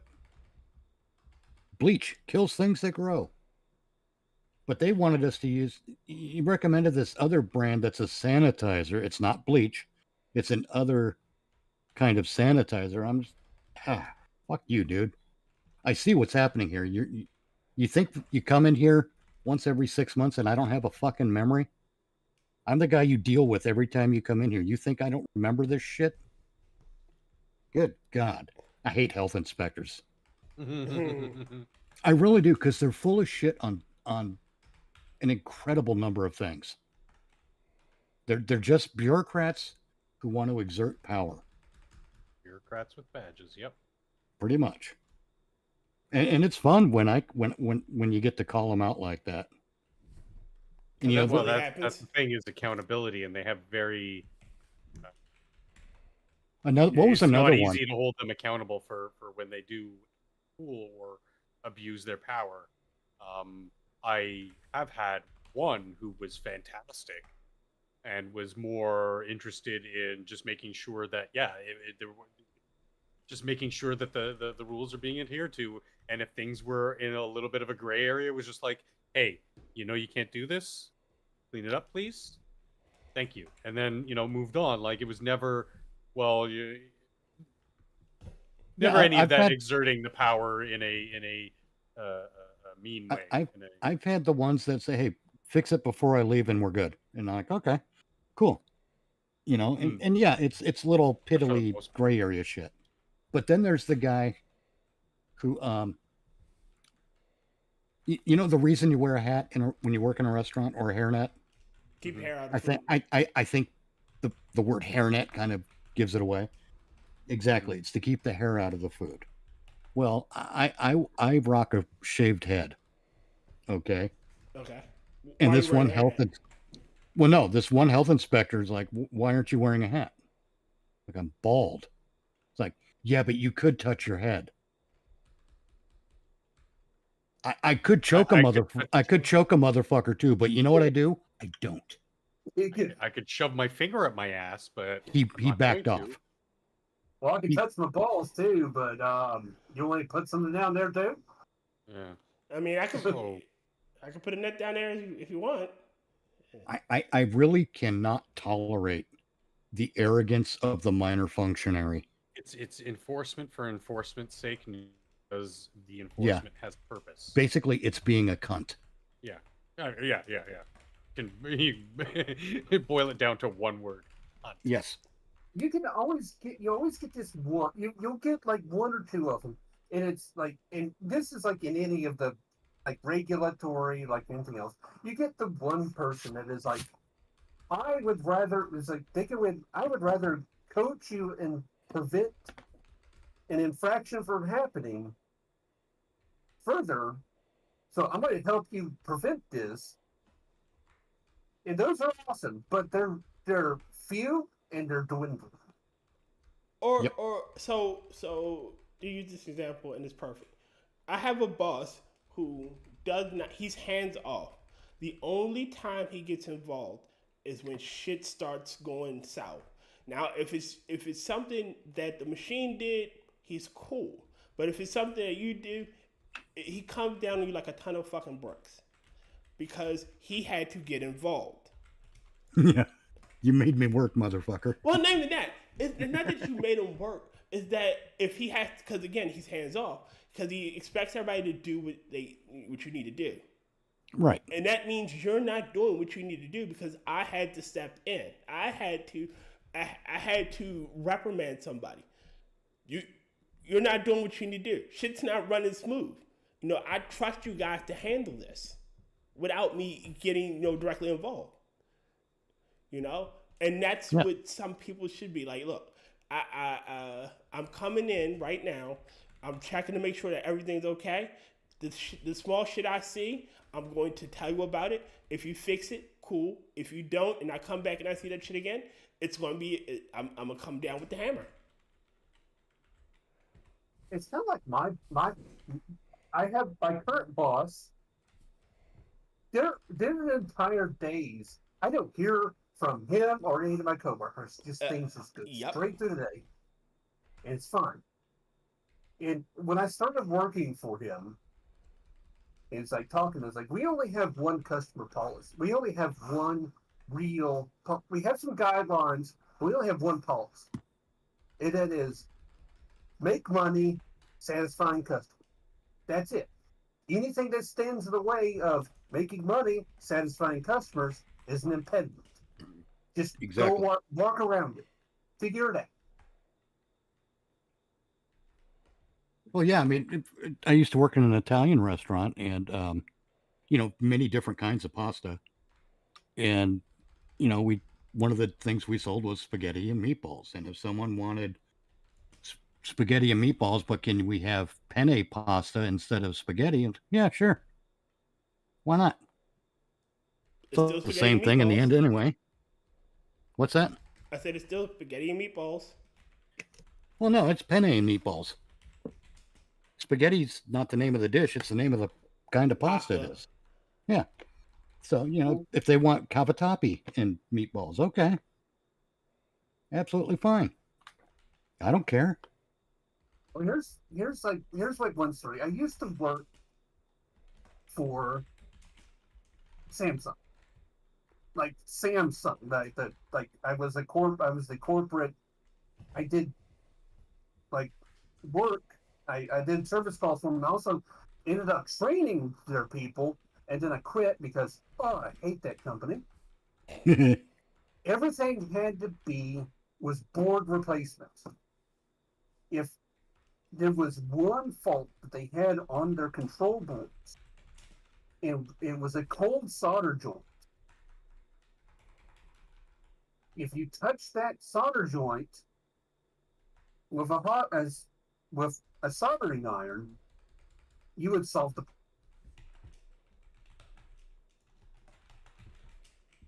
What happened? Something like when something. What'd you say? Oh, I just had a bunch of warning things go off on mine. If you touch that solder joint with a soldering iron and remelted the solder, it solved the problem. But you could not do that under Samsung's guidelines. It had to be removed, and then you had to replace it. That was a $300 board that went into ovens. Mm. I work where I work now. Like it's like, boss. I'm not gonna say his name on here. Boss, you know we could solve this problem by just reheating that solder joint.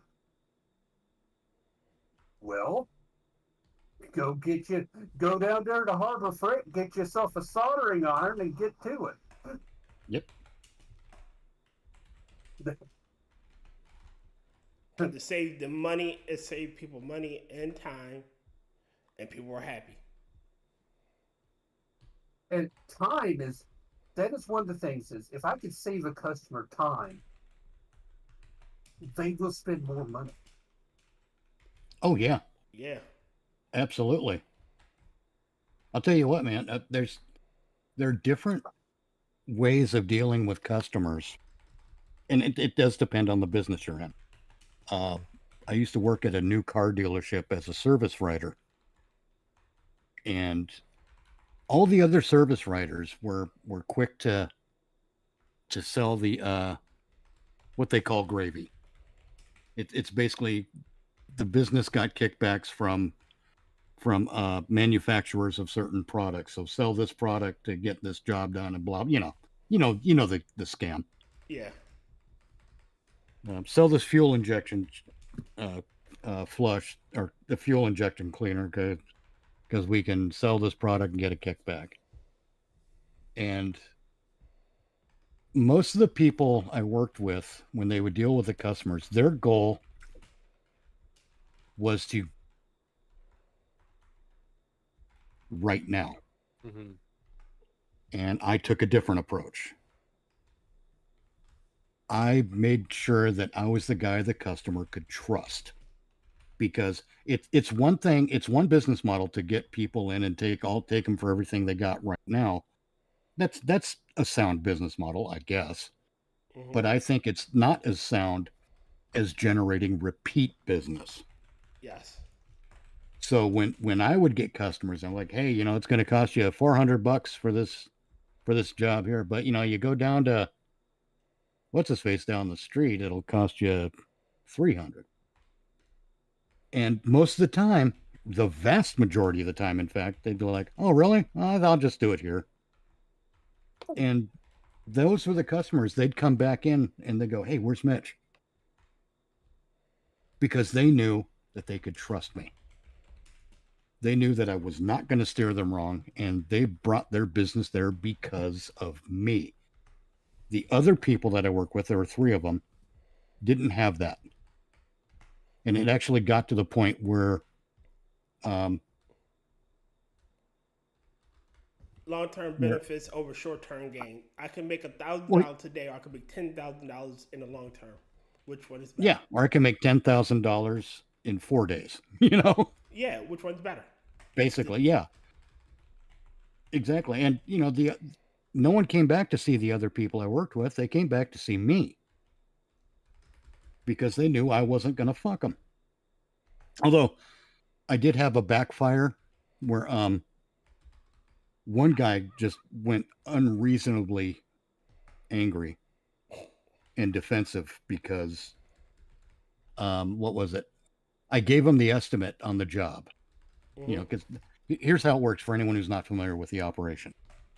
Person brings their vehicle in. I quiz them, like, okay, what's it doing? When is it happening? Is it is it happening at a certain speed? Blah blah blah. And it's what they call symptom language. My job was to translate what the customer says into the language that the tech could understand and use to track the problem down. Because I can't tell you how many people come in. This is mostly women, old women. They come in, oh, my car's making a noise. And I'm like, okay, what kind of a noise is it? It's a noise. That instantly tells me nothing.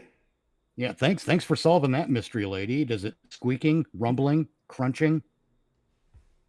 Does it sound like steam escaping your vacuous brain cavity? You fucking cunt. And no, I never went that far, but I was tempted. So yeah, I had to be like a detective so that I could translate to a language that the tech could use to fucking track the problem down. Mm-hmm. And I forgot what story I was telling. Old age. That fucking lady just put me right off my game. The stupid bitch. Oh, you're talking about how it backfired on you one day. and Oh, somebody the had- backfire. Yeah, thank you. So went through the whole process, and so once the tech checks it out, he gets back to me with all the details and an estimate for what it's going to cost to repair it. So I'm like, okay. And everyone calls it an estimate. This is not a foreign concept. In many, this is not just in the one industry. This, when you hire a house painter, you get an estimate for what it'll cost. When you hire a plumber, you get an estimate for what it'll cost once he diagnoses the problem. Mm-hmm. This is not a foreign concept by any stretch of the imagination. Yet somehow the customer always thinks the estimate is what it's going to cost. Yeah. Yes, exactly. And they're fucking retards. So I put together a process in which, in the state I live in, you don't tax the labor, but you do tax the parts. So what I would do is, I always my philosophy is to serve the customer better than they expect. So when I wrote an estimate, I would include tax on the labor as part of the estimate, not because that's what I'm going to charge them, but because that would always put me a little bit over. And when the final bill comes through, it always the customer was always paying a little bit less. So cool. It helps to keep the customer in good spirits. Mm-hmm. It's under promising and over delivering. So I get in touch with the customer. I tell him that's going to be $200. Here's what we have to replace. He's like, oh, okay, that's cool. I'm like, all right, so we'll do the job. Oh, I also told him, yeah, we'll probably be. He said he couldn't get back till 4:00. Is that okay? Oh yeah, we'll easily be then. And so he gets in at 4:00. He goes to pick up the vehicle, and he starts having a fit because he wrote his check out for $200. It wound up being 192 and change. Yes. Really? Yeah.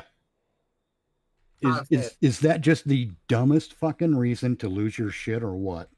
Yes. I've had that. I've had that. I've had that. Yeah. You broke me. See, that's a customer that wants to be angry. Or, maybe they're just having a shitty day. I don't know. But it sounds to me like someone who wants to be angry. All right, gentlemen. It is getting late, and I need to get up for work tomorrow. Oh, yes, indeed. So, I'm hungry. Final thoughts, words, things. Stuff. What? Only the centipede can hear all the footsteps of its uncle. Mitch, why? I have no idea. But Words of wisdom. but But. But God But. damn it, you. What's this? You- Go away. Huh? Just get back in the engine room and fix my motherfucking ship.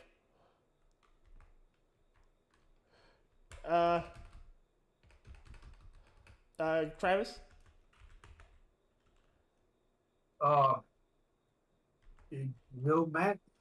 No matter how clear the instructions are, you will always have one person that refuses to read them. All right, I have no words, so I thank you all for joining us. We will be back Monday night, me, Functional, and Mitch. And if Travis, you want to join us, you're always welcome. And with that, ladies and gentlemen, the zoo is closed. Have a good night. go home. I'm going home, god damn it. Oh,